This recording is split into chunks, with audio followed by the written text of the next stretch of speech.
Hello everyone, welcome to study jack point. Virendra Singh एक बार फिर से आप सभी का स्टडी जैक पॉइंट प्लेटफॉर्म पर स्वागत करता हूं। उम्मीद है कि आप सब अच्छे होंगे। आइए हम शुरू करते हैं बायोलॉजी। और बायोलॉजी का जो टॉपिक चला हुआ है वो है ह्यूमन डिसीज, मानव रोग, जिसमें हम आज करेंगे कृमि। तो कृमि को क्या कहते हैं, कृमि कितने प्रकार का है और कृमि पोषण के आधार पर कितने प्रकार का है, कृमि खोज कैसी हुई, कृमि के अध्ययन को क्या कहते हैं, सबसे पहले इसके बारे में करेंगे चर्चा। उसके बाद हम करेंगे कृमि से कौन कौन से मानव रोग होते हैं। उसके बाद हम करेंगे कि एग्ज़ाम के अंदर एमसीक्यू क्वेश्चन इससे रिलेटेड किस प्रकार के आते हैं, उनकी प्रैक्टिस।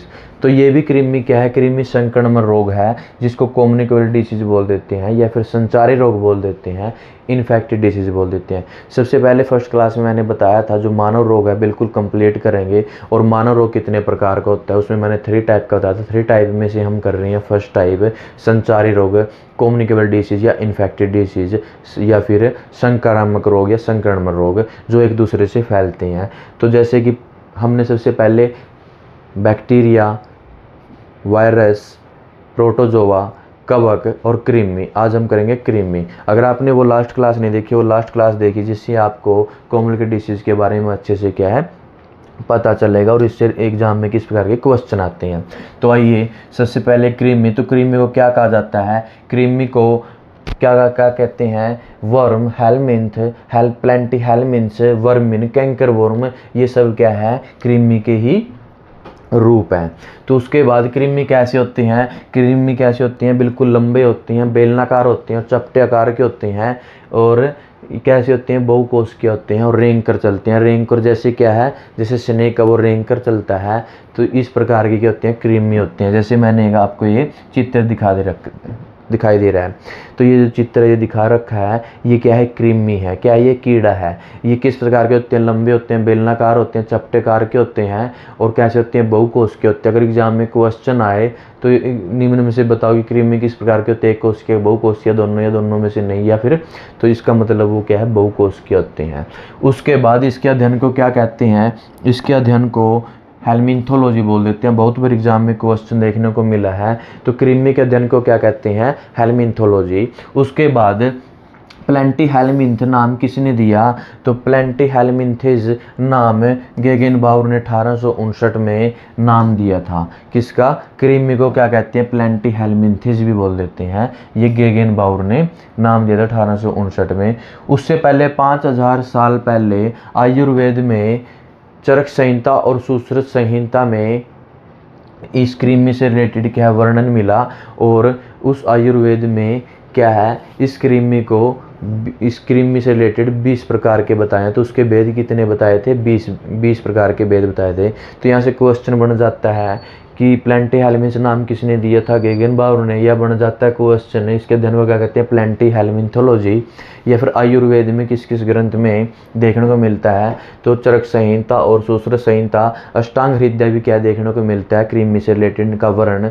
और किस प्रकार के, कितने प्रकार के वेद बताए थे, 20 वेद बताए थे, जिसमें से रक्तज, पुरुषज, कवच से रिलेटेड क्वेश्चन एग्जाम में देखने को मिलता है। उन 20 वेद में से क्या है, रक्तज, पुरुषज, कवच।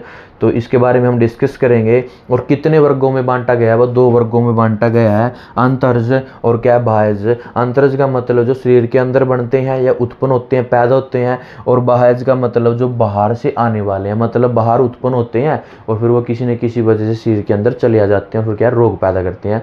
तो जितनी डिसीज होगी मानव से, सबसे पहले इनके बारे में डिस्कस करके फिर हम करेंगे मानव डिसीज, मानव को कौन कौन से रोग होते हैं कृमि से। तो ये क्या है, कृमि है। ठीक है, यहाँ से क्या क्वेश्चन बन जाता है। तो 2 वर्गों में बांटा था, कौन कौन सा, अंतरज और बाह्यज। अंतर मतलब अंदर बढ़ने वाले और बाह्यज मतलब बाहर से उत्पन्न होने वाले। तो आयुर्वेद में पुरुषज, रक्तज और कफज का मतलब क्या है, तो रक्तज का मतलब क्या है, रक्तज का मतलब क्या है, रक्त में गड़बड़ी के कारण होने वाले उत्पन्न कृमि। शरीर के अंदर जैसे ही रक्त में कुछ ना कुछ गड़बड़ होगी तो उसमें क्या ये पैदा हो जाते हैं। किसके अकॉर्डिंग, आयुर्वेदिक अकॉर्डिंग। और पुरीसज का मतलब क्या है, जो मल से उत्पन्न होते हैं। जैसे ही व्यक्ति मल करता है तो मल से उत्पन्न हो जाते हैं, वो शरीर के अंदर कैसे आते हैं, कैसे पैदा होते हैं, कैसे शरीर के अंदर एंट्री करते हैं, वो सब इसके बारे में डिस्कस करेंगे। कब्ज का मतलब जो कब्ज दोष होता है उसके कारण क्या है ये उत्पन्न होते हैं। तो क्या है, पुरीसज, रक्त, कब्ज, इससे रिलेटेड अगर क्वेश्चन आए एग्जाम में तो याद रखना कि रक्तज क्या है। रक्तज का मतलब क्या है, रक्त में पैदा होने के लिए, रक्त में पैदा होना। और कैसे होंगे वो, रक्त के अंदर कुछ ना कुछ प्रॉब्लम या गड़बड़ी होती है। उसके बाद 13वीं शताब्दी में यूरोप में सबसे पहले क्या है, कृमियों को सरीसृपों में हिस्सा माना जाता है, सरीसृप के वर्ग में बांटा गया था, यह सरीसृप माना गया था। एक सरीसृप कैसे होती हैं, जो रेंग कर चलते हैं। और किस प्रकार के होते हैं, उभयचर होते हैं। और कैसे होते हैं, अंडे देने वाले। तो इस श्रेणी में रखा गया था कि इनको, कृमियों को। तो सरीसृप जो रेंग कर चलते हैं, जैसे सांप है, स्नेक है, वो क्या है, रेंग कर चलता है। और दूसरा क्या है, छिपकली है, उभयचर। उभयचर का मतलब क्या है, जो जल में, और दूसरा क्या है, स्थल में रहने वाले जीव होते हैं, उनको क्या कहते हैं, उभयचर बोलते हैं। इनके बारे में हम जैसे जीव के बारे में डिस्कस करेंगे, जीव जंतुओं के बारे में, तो उसमें अच्छे से हम क्या इसको क्लियर करेंगे। उभयचर का मतलब इतना समझिए कि जल में और स्थल दोनों जगह रहने वाले। तो जैसे सांप दोनों जगह रह सकता है, छिपकली भी।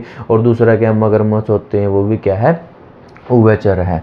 तो ये क्या है, ऐसा हिस्सा माना गया था। तो किस प्रकार के, अंडे देने वाले और उभयचर। उसके बाद जो कृमि है, कृमियों की 5 अवस्थाएं बताई गई हैं। 5 अवस्थाएं, जैसे प्रथम चरण, द्वितीय चरण, और तीसरा और चौथा और पांचवा। जो प्रथम और द्वितीय है, प्रथम क्या है, लार्वा है। द्वितीय चरण जो क्या है, लार्वा का थोड़ा सा विकसित रूप है। और तीसरा चरण है पूर्ण रूप से जो लार्वा विकसित हो जाता है। और वही लार्वा क्या है, ऐसा विकसित हो जाता है कि वो पूर्ण रूप से रोग फैलाने में क्या है, सक्षम है। उसके बाद जो चौथा चरण है, फोर्थ स्टेप है, वो क्या है, लार्वा से कृमि बनने के लिए जो पूर्ववयस्क रूप, मतलब वो कृमि बन जाता है। और जो बिल्कुल इसका अंतिम 5वां चरण है, उसमें क्या है, ये पूर्ण रूप से क्या है, एक जीव उत्पन्न, अपना पूर्ण रूप से क्या है, एक जीव बन जाता है, कंप्लीट जीव बन जाता है। वो क्या है, 5वां अवस्था है। अगर एग्जाम में क्वेश्चन आए कि जो कृमि है उसका कौन सा चरण, कौन सी अवस्था है रोग फैलाने में सक्षम है, तो उसका कौन सा है, तीसरा चरण है। कौन सा, तीसरा चरण। और तीसरा से चौथा और पांचवा ये क्या, ऑलरेडी रोग फैलाते हैं। स्टार्टिंग की बात करें तो तीसरा चरण से शुरू हो जाता है, किससे, तीसरा चरण से, इससे, ठीक है। तृतीय चरण संक्रामक लार्वा, मतलब ये क्या है, रोग फैलाने में सक्षम है। इससे शुरुआत होती है लार्वा। उसके बाद ये धीरे धीरे क्या, फोर्थ स्टेप में क्या, जीव बनेगा। और पूर्ण रूप से 5वां चरण में क्या, ये पूर्ण रूप से जीव विकसित हो जाता है। उसके बाद जो प्राचीन मिस्र है, उसकी जो एक इवर्स पेपिरस ग्रंथ है या बुक्स है, उसमें भी क्या है, इसका कीड़ों का उल्लेख मिला है। और किस प्रकार के कीड़े, आंतों के कीड़े के बारे में लिखा हुआ मिला है, किसमें, मिस्र की इवर्स पेपिरस में 1500 ईस्वी पूर्व। उसके बाद फीताकृमि का उल्लेख ग्रीक चिकित्सक में, जिसको हिपोक्रेट्स बोल देते हैं, 460 से 370 ईस्वी में इसके बारे में भी लिखा मिला। किसके रिगार्डिंग, फीताकृमि के रिगार्डिंग। कृमि तो सारे हैं, पर कैसा, जिसको टेपवॉर्म बोल देते हैं, फीताकृमि बोल देते हैं। किसमें, ग्रीक चिकित्सक के हिपोक्रेट्स में। बहुत बार एग्जाम में क्वेश्चन आ जाता है, तो याद रखना, मिस्र के इवर्स पेपिरस में आंतों कीड़े से रिलेटेड, और ग्रीक चिकित्सक में किससे, फीताकृमि से रिलेटेड उल्लेख मिला है। अब बात आती है, कृमि की खोज किसने की। कृमि की खोज किसी एक साइंटिस्ट ने की। जितने भी अलग अलग टाइप के कृमि हैं, तो उनके अलग अलग टाइप की सभी अलग अलग क्या है, साइंटिस्ट ने क्या किया है, खोज की है। किसी एक साइंटिस्ट ने खोज नहीं की है। तो देखिए 1758 में जो कार्लिनियस साइंटिस्ट हैं, कौन से कार्लिनियस साइंटिस्ट हैं, इन्होंने गोल कृमि एस्केरिस लुम्ब्रिकोइडेड जिस विवरण पहली बार मिला, मतलब इसके बारे में पहली बार विवरण किसने किया है, इसके बारे में किसने बताया है, कार्लिनियस ने बताया है। उसके बाद हुक वर्म है, जैसे गोल कृमि है, ऐसे हुक वर्म जिसको एंसिलोस्टोमा ड्यूडोडेनल के बारे में जो खोज हुई है, मतलब ये क्या, हुकवर्म है जो एंसिलोस्टोमा, इसकी खोज किसने की है, एंजिलो डुविनी ने 1838 में की है। उसके बाद थियोडर बिलहार्ज ने 1851 में ब्लड फ्लू की क्या की है, खोज की है। और फ्रेडरिच कुकनिशमिस्टर मेस्टर 1850 में किसकी, फीताकृमि की खोज की थी, किसने, फ्रेडरिच कुकमेस्टर ने। उसके बाद अगर बात यहाँ से वेरी वेरी इंपॉर्टेंट ये है कि जनक किसको कहा जाता है, कार्ल एजमंड रुडोल्फी को क्या है, जनक कहा जाता है। क्यों कहा जाता है कार्ल एजमंड रुडोल्फी, इसको जनक क्यों कहा जाता है? क्योंकि जितने भी कृमि थे उनके बारे में अच्छे से अध्ययन किसने शुरू किया था, कार्ल एजमंड रुडोल्फी ने क्या है इसके बारे में अच्छे से क्या की थी, अध्ययन शुरू किया था, अच्छे से इनकी डिटेल के बारे में जानना शुरू किया था, अध्ययन शुरू किया था। यहाँ से क्वेश्चन आ जाता है तो याद रखिए कि जनक, कृमि के जनक किसको कहा जाता है, तो कार्ल एजमंड रुडोल्फी को क्या है इस जनक कहा जाता है। क्यों कहा जाता है? क्योंकि जितने भी कृमि थे उनके बारे में अच्छे से अध्ययन शुरू किया था। यहाँ से क्वेश्चन बन जाता है। तो उसके बाद वेरी वेरी इंपॉर्टेंट क्वेश्चन यहाँ से आता है और बहुत सारे एग्जाम में देखने को मिलता है। तो देखने को क्या मिलता है, देखो कि जो कृमि मुक्ति दिवस है, कृमि भारत के अंदर कृमि मुक्ति दिवस है। कृमि मुक्ति का मतलब क्या है, जो कीड़े हैं उनसे मुक्ति दिला देना, उनसे छुटकारा पाना। तो जितने भी कृमि मुक्ति दिवस है वो 10 फरवरी और 15 फरवरी, 10 फरवरी को ये दिवस मनाया जाता है और जो 15 फरवरी है इसके 5 दिन बाद मोप अप दिवस है। तो ये दोनों इंपॉर्टेंट है, 10 फरवरी और 15 फरवरी। 15 फरवरी को मोप अप दिवस क्यों मनाया जाता है, तो आइए, तो जो 10 फरवरी है, हर साल की 10 फरवरी को कृमि दिवस मनाया जाता है भारत देश के अंदर। और इसमें क्या है, कृमिनाशक दवा, कृमिनाशक दवा क्या है, मतलब कृमि को नष्ट करने वाली दवा जिसको एल्बेंडाजोल बोल देते हैं। कौन सी? एल्बेंडाजोल, मतलब पेट के कीड़ों को मारने वाली दवाई, मेडिसिन, वो क्या है, एल्बेंडाजोल, ये देने के लिए मनाया जाता है। और कैसे, इसके बारे में बिल्कुल अच्छे से डिस्कस करेंगे। ये जितने भी 1 से लेके 19 साल तक के जो बच्चे होते हैं, कितने, 1 साल से 19 साल है, और इसमें जो 2 से ऊपर होते हैं, 2 से ऊपर और 19 वर्ष तक के जितने भी स्कूलों में बच्चे होते हैं या आंगनबाड़ी में, स्कूलों में, उनको क्या है, ये दवाई दी जाती है एल्बेंडाजोल। कब? 10 फरवरी को। कब दी जाती है? 10 फरवरी को। और 10 फरवरी को भारत का लक्ष्य ये है, भारत का लक्ष्य है national deworming day. National Ndidi के बारे में पूछे तो नेशनल डीवर्मिंग डे इस दिन मनाया जाता है। और 2 साल से ऊपर और 19 साल तक के बच्चों को दवाई दी जाती है। कौन सी? एल्बेंडाजोल। कौन सी? एल्बेंडाजोल। देखो, 1 से 19 वर्ष की आयु के सभी वर्षों को, उससे अधिक वर्षों को, उससे अधिक उम्र के बच्चों को 400 मिलीग्राम। तो 2 से 19 तक के बच्चों को कितनी? 400 मिलीग्राम है। और जो अपने 2 से कम तक के बच्चों, 1 से लेके 11 महीने तक के बच्चे, तो उनको क्या है, इसका आधा, मतलब 200 mg की टैबलेट दी जाती है। कौन सी?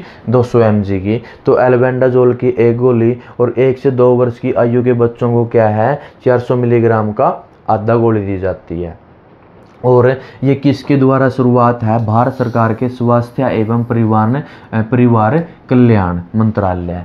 बहुत बार एग्जाम में क्वेश्चन आए तो ध्यान रखना, भारत सरकार के कौन से? स्वास्थ्य एवं परिवार कल्याण मंत्रालय की तरफ से ये क्या है, पहल शुरू की गई है। और कौन सा भारत का लक्ष्य? भारत में नेशनल डीवर्मिंग डे, एनडीडी की फुल फॉर्म बोले तो ये उद्देश्य ये है कि इसमें मुक्ति दिलवाना किससे? कृमि से।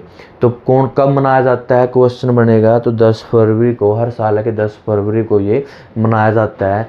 और कितने? 1 से लेके 19, 2 साल से 19 तक को एल्बेंडाजोल की टैबलेट दी जाती है 400 mg की, और 2 से कम वाले बच्चों को दी जाती है 200 mg की, या फिर 400 mg का आधा। अब बात करें कि मोपअप, मोपअप का मतलब क्या है? जो बच्चे 10 फरवरी को वो छुट्टी पे थे या वो लेने नहीं पाए, तो उसको 15 तारीख को क्या, ये टैबलेट दी जाती है। मतलब क्या है, मोपअप का मतलब समझ गए हैं कि जो बच्चे 10 तारीख को ये टैबलेट नहीं लेने पाए, तो वो क्या है, 15 तारीख को ये मोपअप दिवस मनाया जाता है। जितने भी बच्चे छूट गए थे उनको 15 तारीख को ये मेडिसिन दिलाई जाती है। और प्रत्येक स्कूल के अंदर क्या है, ये पहल शुरू की गई है, 10 फरवरी को ये दवाई दी जाती है प्रत्येक बच्चे को। जो बच्चा छूट जाता है या छुट्टी पे जब स्कूल नहीं गया, तो उसके बाद वो क्या, 15 तारीख को ये मोपअप दिवस मनाया जाता है। उसके बाद कृमि के संक्रमण जीव होते हैं, संक्रमण जीव का मतलब है जो कृमियां संक्रमण पैदा करेंगे, किसमें, पशुओं में और मानव के शरीर में ये रोग उत्पन्न करते हैं। अब हम मानव रोग कर रहे हैं तो हम डिसीज के बारे में डिस्कस करेंगे, है ना। तो क्या है, मानव और पशुओं के शरीर के अंदर जाएंगे तो ये क्या करेंगे, रोग उत्पन्न करेंगे, डिसीज पैदा करेंगे। उसके बाद गोल कृमि या चपटे कृमि के परिवार से होते हैं, मतलब ये किस प्रकार के होती हैं, जैसे गोल होते हैं, चपटे होते हैं, बेलनाकार के होते हैं, मैंने बताया था ना। तो कृमि को प्रमुख 3 वर्गों में बांटा गया। अगर इसकी बात आए तो पूछ ले एग्जाम के अंदर, जो कृमि है वो कृमि कितने प्रकार के वर्गों में है, तो उनका कितने प्रकार का वर्ग है, वो 3 प्रकार का है। Round worm, tape worm, fluke, जिसको हम नेमाटोड और उसके बाद केस्टोड, उसके बाद ट्रेमाटोड्स, ये इसके क्या है, टाइप है, round worm, tape worm, fluke. अब उसके बाद हम सबसे पहले नेमाटोड, जिसको राउंड वर्म बोल देते हैं, ये किस प्रकार के होते हैं, राउंड वर्म बिल्कुल गोल टाइप के क्रीमी आकार के होते हैं, ये जैसे मैंने यह आकृति दिखाई है, ठीक है, ये क्या है, इस टाइप के होते हैं, ठीक है। इसका उदाहरण है जैसे एस्केरिस, एक क्या है, क्रीमी है, ये कैसा होता है, गोल होता है, ठीक है। और इसी प्रकार हुक वर्म है, वीप वर्म है, और एक है फाइलेरिया वर्म। फाइलेरिया वर्म से ही क्या है, एक हाथी पाँव का रोग होता है, उसके पैर, हाथ पैर क्या होते हैं, सूज जाते हैं जब वो ये क्या नाम क्या है, फाइलेरिया वर्म नाम का क्या है जीव, जब उसकी बॉडी में चला जाता है तो उसके क्या हाथ पैर सूज जाते हैं। हाथी पाँव रोग के बारे में हम अच्छे से बिल्कुल क्लियर डिस्कस करेंगे, और यही क्या एग्जाम के अंदर आने के लिए इंपॉर्टेंट बन जाता है, ठीक है। तो नेमाटोड, जिसको राउंड वर्म, नेमाटोड के बारे में ये इस प्रकार के होते हैं, कैसे होती हैं, गोल कृमि होती हैं, कैसे होती हैं, गोल कृमि होती हैं, और किस टाइप के, धागे जैसी होती हैं, मतलब लंबे होते हैं, धागे जैसी होती हैं, बेलनाकार होते हैं, और बिना खंड, जिसको अनसेगमेंटेड बोल देते हैं, मतलब बिना खंड के होती हैं, इनके कोई अलग से कोई खंड नहीं होते, बिल्कुल एक ही होते हैं, कोई टुकड़ों में नहीं होता ये, ठीक है, बेलनाकार और खंडित नहीं होते।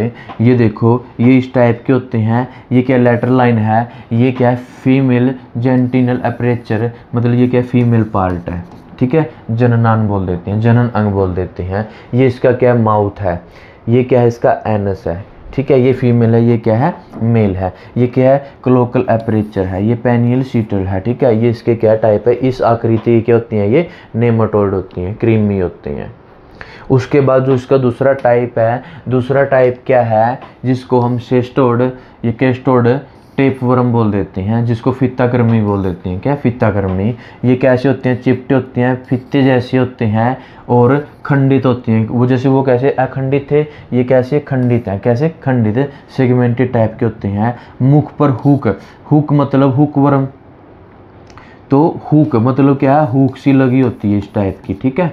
तो कैसी होती हैं, हुक या सकर होती हैं, जिनसे आंत की दीवारों पर चिपक जाते। जितने भी जीव जंतु हैं, ये जैसे जीव उस जैसे ये क्या है, फित्ताकृमि शरीर के अंदर एंट्री करेंगे, तो जितनी हमारी इंस्टाटाइन, छोटी बड़ी इंस्टाटाइन होती है, मोस्टली बड़ी आंत होती है जो, उनकी आंतों पे क्या हो जाती हैं, चिपक जाते हैं, और वहीं से क्या खून वगैरह चूसना शुरू करते हैं। तो इसके बारे में अच्छे से हम क्या करेंगे, डिस्कस करेंगे।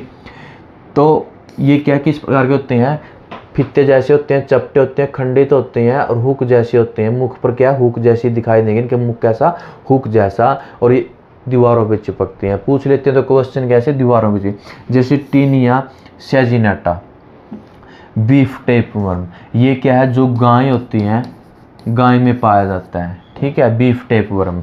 और इनकी जो क्या है, 4 से 12 मीटर लंबे हो सकते हैं, कैसे, 4 से लेके 12 मीटर तक लंबे, मतलब लगभग कभी कभी ये 25 मीटर लंबे भी, इतने लंबे होते हैं ये, 25 मीटर लंबे तक। उसके बाद Taenia solium, Taenia solium pork type worm, beef type worm गाय का, और पोर्क क्या है, सूअर का मांस, है ना। पोर्क टेप वर्म मतलब, टेप वर्म क्या है, पोर्क है, जो स्पेशल सूअर में पाया जाता है, ये भी क्या सूअर की आंत में चिपका मिलता है, और बीफ टेप वर्म गाय के आंत में चिपका मिलता है। तो ये याद रखना, टीनिया सोलियम कहाँ पाया जाता है, सूअर में, और टीनिया सेजिनेटा कहाँ पाया जाता है, गाय की आंत में। ये वेरी वेरी इंपॉर्टेंट क्वेश्चन बन जाता है। लगभग क्या है, ये 4.5 से 9 मीटर लंबा होता है, या फिर 15 से 30 फुट समथिंग।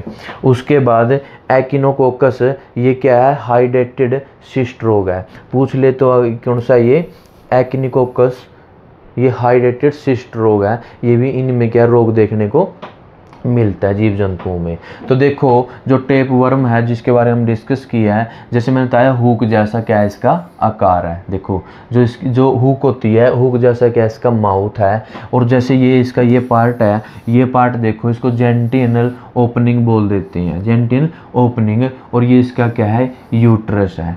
ठीक है, ये क्या है, यूट्रस है। उसके बाद अगर यहाँ से बात करें, देखो ये क्या है, इसके अलग अलग खंडित भागों में होता है, मैंने बताया था ना, वो ये क्या है, खंडित टुकड़ों में। तो क्या है, सेंटिनल ओपनिंग, यूट्रस, ये इस टाइप के हैं। ऐसे ऐसे क्या जगह जगह ये मिलते हैं। तो क्वेश्चन यहाँ से बन जाता है, जो इसका मुंह होता है किस टाइप का होता है, हुक टाइप का होता है। उसके बाद लास्ट जो इसका टाइप्स है, वो टाइप्स क्या है, फ्लूक। फ्लूक ये पत्ती नुमा होते हैं, पत्ती नुमा जैसे हमारे पत्ते होते हैं, वृक्ष के पत्ते होते हैं, उनके जैसा क्या है ये दिखाई देते हैं। और कैसे होते हैं, चपटे होते हैं, और कैसे बिना खंड वाले। तो जैसे ये फ्लूक है और नेमाटोडा बिना खंड वाले होते हैं, बिना टुकड़े में होते हैं। जो पीछे वाला टेप ये हुक वर्म था, ये कैसे होते हैं, खंडित होते हैं, है ना, किस टाइप के, खंडित। मैंने बताया था देखो खंडित किस टाइप के, खंडित। तो इसी प्रकार से जैसे ये खंडित हैं, टुकड़े टुकड़ों में होता है, इनके अलग अलग क्या होते हैं, ऑर्गेन होते हैं। ठीक है, तो अब देखो ये कैसे होते हैं, पत्ती नुमा होते हैं। पूछ ले तो कि जो फ्लूक है वो किस प्रकार के दिखाई देती हैं, उनकी पत्ती होते हैं, जो वृक्ष के पत्ते होते हैं उन जैसे, और कैसे चपटे, और कैसे बिना खंड वाले, बिना टुकड़े वाले। और अधिकतर इनके लिए घेंगा मृत्युवर्त वाहक होता है। कैसा घेंगा, जो देखे ना पानी के अंदर सीप से होते हैं इस टाइप के, जिनके ऊपर ये पत्थर नुमा से क्या है, अलग से हार्ड बिल्कुल मजबूत क्या होता है, इनका शरीर का कवच बना होता है। तो इसको स्नेल बोल देते हैं, घेंगा बोल देते हैं। ये क्या होते हैं, घेंगा होते हैं। ये इनका क्या है, मुख्य वाहक होता है। किनको, कृमि के लिए वाहक। वाहक का मतलब ले जाना, एक दूसरे स्थान पर ले जाना, क्या है इनका ये मुख्य वाहक है। जैसे फैसियोला हेपेटिका, ये क्या है, लीवर फ्लूक है, लीवर में पाया जाता है। उसके बाद क्लोरनिक्स, चाइनीज लीवर फ्लूक है। उसके बाद शिस्टोसोमा, ये रक्त फ्लूक है, जो रक्त में पाया जाता है, ये लीवर में पाया जाता है। ठीक है, ये क्या है, ये अलग अलग इसके एग्जाम्पल है, जैसे फैसियोला हिप्टिका लीवर में, उसके बाद क्लोरनिक्स ये क्या है, चाइनीज लीवर फ्लूक में, और शिस्टोसोमा रक्त में। पूछ ले अगर क्वेश्चन कि इनके लिए ले जाने के लिए कौन वाहक है, तो वो कौन है, घोंगा बोल देते हैं, घोंगा, जिसको स्नेल बोल देते हैं। स्नेल कैसे, इस टाइप के, इनका जो ऊपर क्या होता है, कवच बना होता है मजबूत। ठीक है, तो ये 3 टाइप के क्या है, ये क्वेश्चन क्या है, इसके पार्ट है, यहाँ से क्वेश्चन आ जाता है, किस प्रकार के खंडित हैं, किस प्रकार के अखंडित हैं, कैसा आकार है, और किस टाइप के होते हैं। लीवर फ्लूक के देखो ये क्या है, इसका माउथ, ओरल शक्कर, सेरेब्रल क्या है, गैंग्लियन, ये क्या है, ये एक फ्लूक का पूरा आकृति है। और ये क्या है, जो फ्लूक अंडे देता है, ये क्या है, उसका रूप है, उसकी आकृति है। कि इसमें क्या होती है, मेम्ब्रेन थिंकनिक होती है, मेम्ब्रेन होती है, और क्या है, मीरेसिडियम हो देती है। ये क्या है हमारा, एक इसका क्या है, फ्लूक का एग है। ये एग के क्या है, पार्ट है। और ये क्या है, पूर्ण रूप से पूर्ण विकसित क्या है, फ्लूक है। फ्लूक में क्या है, प्रोटोनेप्टेरिडा, सेल ग्लैंड्स, टेस्टेज, ये सारे के इसके अलग अलग क्या होते हैं, अंग होते हैं। क्या है, यू क्या है, यूरिक बबल है। ये क्या, विलेटेरियम है। ये क्या है, इसका ओवेरी है। ये क्या है, इसका यूट्रस है। ये क्या है, इसका शक्कर है। ठीक है, अलग अलग क्या है। और ये कहता है ब्रांचेज ऑफ द इंस्टाटाइन, ये क्या है, इसकी इंस्टाटाइन आंत है, इसकी फलक की। तो ये भी क्या है, अलग प्रकार से बहुत सारी क्या डिसीज पैदा करता है। तो दोस्तों उसके बाद कृमि से क्या क्या लाभ होते हैं। देखो कृमि क्या, किस प्रकार की खोज हुई है, कृमि के धन को क्या कहते हैं, कितने टाइप का है। उसके बाद इससे लाभ क्या है, इसकी हानि क्या है। तो अर्थवर्म कृमि, देखो आपने सुना, जो अर्थवर्म होता है जिसको हम किसान का मित्र बोल देते हैं। अर्थवर्म जो किसको क्या होता है, वो केंचुआ होता है। क्या होता है, किसान मित्र या फार्मर फ्रेंड बोल देते हैं। केंचुआ होता है, ये क्या करता है, मिट्टी को भूरी उपजाऊ बनाते हैं। जो केंचुआ है, केंचुआ मिट्टी को उपजाऊ बनाता है। क्या बनाता है, उसकी उर्वर शक्ति है जो फसल पैदा करने में अच्छी होती है। तो कैसी बनाता है, मिट्टी को उपजाऊ, ताकि फसल है जो अच्छी पैदा हो, ज़्यादा मात्रा में पैदा हो। ये मिट्टी में हवा और पानी का संचार बढ़ाते हैं। ठीक है, तो इससे ही क्या वर्मी कंपोस्ट खाद भी बनाते हैं। केंचुए क्या करते हैं, वर्मी कंपोस्ट खाद बनाते हैं जो फसल की क्या है, फसल के लिए बहुत ही क्या है, फायदेमंद है, अच्छी है। और वैज्ञानिक के प्रयोगों में क्या है, जैसे राउंड वर्म है, ये क्या है, अनुवंशिक के प्रयोग में और चिकित्सा अनुसंधान में क्या इसका प्रयोग किया जाता है। किसके, राउंड वर्म का चिकित्सा अनुसंधान में इसका क्या प्रयोग किया जाता है। दूसरा, मछलियों के भोजन के रूप में, तो जैसे केंचुए और कुछ अन्य कृमि है, मछली और पक्षियों के लिए है खाद्य स्रोत भी है, मतलब पक्षियों का और मछलियों का क्या ये भोजन के रूप में भी क्या ये प्राप्त करते हैं। पक्षी और मछली मतलब जैसे मत्स्य पालन करते हैं तो उनके लिए ये क्या है, खाद्य के रूप में भोजन है। कौन कौन से, केंचुए। तो देखो किसान, यहाँ से क्वेश्चन आ जाता है, किसान का मित्र कौन है, तो अर्थवर्म। एग्जाम में क्वेश्चन आए तो क्या है, अर्थवर्म। क्या है, अर्थवर्म, जिसको केंचुआ बोल देते हैं। और वर्मी कंपोस्ट खाद किससे बनाई जाती है, अर्थवर्म से बनाई जाती है वर्मी कंपोस्ट खाद। ये भी क्या है, फसल के लिए बहुत ही उपयोगी है। बहुत क्या है, बहुत बार इसमें से क्वेश्चन आता है।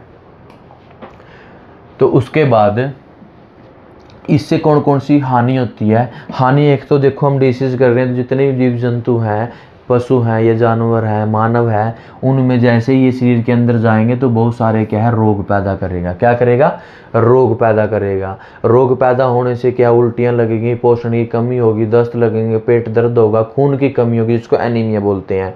उसके बाद जैसे पिनवर्म है, पिनवर्म भी क्या है, कृमि है। ये जैसे बिल्कुल छोटे बेबी होते हैं, बच्चे होते हैं, उनके गुद्दा के अंदर जैसे ये एंट्री करेंगे, गुद्दे के अंदर चिपकेंगे तो बहुत ज़्यादा चुनचुनाहट होता है, जिससे क्या बच्चा रोता है। बोल देते हैं ना, बच्चे को ज़्यादा क्या चुनचुनाहट हो रही है, बच्चा रो रहा है ना, तो वो किसकी वजह से, पिनवर्म की वजह से। किसकी वजह से, पिनवर्म की वजह से। और पशुओं में किस प्रकार का नुकसान होगा, जैसे पशुओं के शरीर में एंट्री करेगा तो क्या है, मांस का और दूध का जो उत्पादन है वो क्या होगा, घटेगा, मांस अच्छा नहीं होगा, और जो दूध है बिल्कुल कम मात्रा में देंगी। कब, जो रोगग्रस्त हो जाएगा, किससे, कृमि से।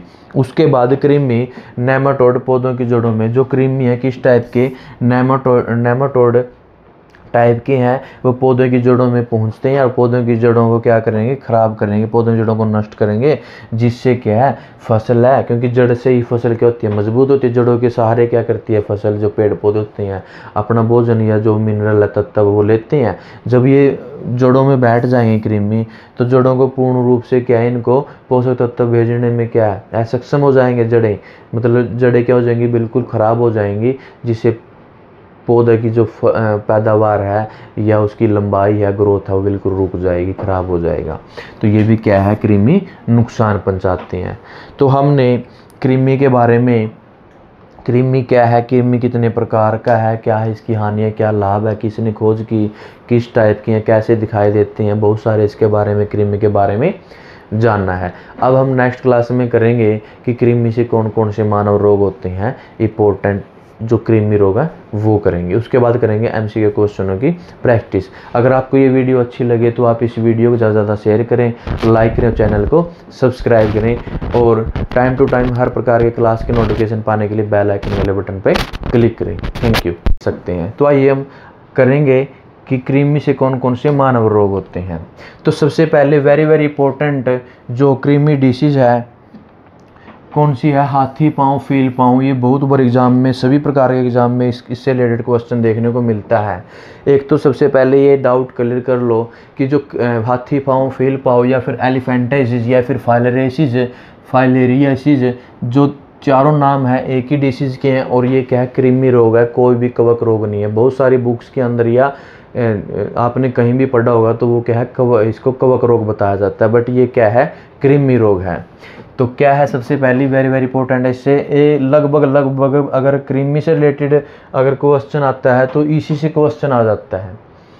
तो फाइलेरियासिस या फिर एलिफेंटाइसिस या फिर हाथी पाँव, फील पाँव, ये एक ही बीमारी, एक ही रोग है, जो एक ही डिसीज है, बीमारी है, इसी के नाम है। तो एक तो क्वेश्चन यहीं से बन जाता है कि एलिफेंटाइसिस के निम्न में से बताओ अन्य नाम क्या क्या है, हाथी पाँव, फील पाँव, ये दोनों नहीं है, तो ये आपने याद रखना है। हाथी पाँव या फील पाँव से आप समझ गए कि ऐसी बीमारी है कि जो पैर है व्यक्ति का वो कैसा हो जाएगा, स्वेलिंग होकर, सूजन आके बिल्कुल हाथी जैसे पैर होते हैं, बड़े बड़े मोटे, ऐसा क्या हो जाता है, ये पैर हो जाता है। और ये कैसे होते हैं, इसका क्या कारण है, हम इसमें अच्छे से हम क्या करेंगे, डिस्कस करेंगे। तो देखिए, जो फाइलरेसिस या फिर एलिफेंटाइसिस हाथी पाँव, फील पाँव है, जो इसका कारक है वो क्या है, विचुरिया, बैंक्रोफ्टी या फिर ब्रूगिया मेलेई, ब्रूगिया मेलेई या फिर विचुरिया बैंक्रोफ्टी, ये दो कारक हैं, दो कृमि हैं, जिसकी वजह से क्या ये रोग होता है। पूछ ले एग्जाम के अंदर कि हाथी पाँव निम्न में से किस कारण होता है, तो वो क्या है, कृमि है। पहला तो क्वेश्चन यही है। दूसरा क्वेश्चन, किस कृमि से होता है, तो विचेरिया बैंक्रोफ्टी या फिर ब्रूगिया मलेई के नाम से जो कृमि है, इन दोनों से क्या है, ये रोग होता है। अगर बात करें माध्यम की, तो माध्यम एक तो कूलेस एनाफिलीज, एक मैनसोनिया एनाफिलीज, ये दो मच्छर हैं जो क्या है, इस रोग को फैलाने में हेल्प करते हैं। ये मच्छर क्या हो गए, इस मच्छर के साथ क्या है, विचुरिया बैंक्रोफ्टी या फिर ब्रूगिया मेलेई नाम के क्या है, ये कृमि मच्छर के साथ किसी व्यक्ति के पास आएंगे, और व्यक्ति के पास आने के बाद मच्छर काटेगा, उस काटने की जगह से क्या है, ये कृमि क्या शरीर के अंदर चले जाते हैं, और या किसी न किसी शरीर में किसी न किसी वजह से शरीर के अंदर आ जाते हैं, जिससे क्या है, ये रोग पैदा होता है।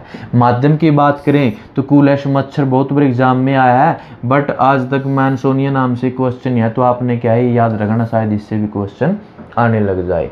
क्या बार दोनों ऑप्शन में दोनों दे दें, ये दोनों नहीं, और आपने सिर्फ कूलेश पढ़ रखा और मैनसोनिया नहीं पढ़ रखा, अरे तो इसका मतलब आप एक ही क्लिक करोगे, तो इसका मतलब मैनसोनिया भी क्या है, ये इसका माध्यम है। उसके बाद अगर प्रभावित अंग की बात करें तो त्वचा, और त्वचा के साथ साथ जो लसिका ग्रंथि होती हैं, ग्लैंड होती हैं, वो भी क्या है, इससे प्रभावित होंगे। प्रभावित होने की वजह से क्या है, त्वचा पे बहुत सारे क्या इफेक्ट देखने को मिलेंगे।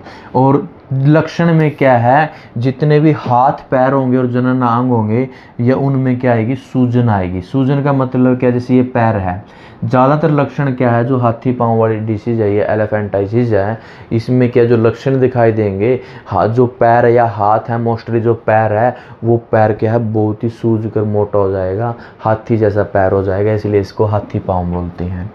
और इसकी जांच क्या है, रक्त से जांच की जाती है, उसमें देखा जाता है कि कौन सा किस प्रकार का कृमि है।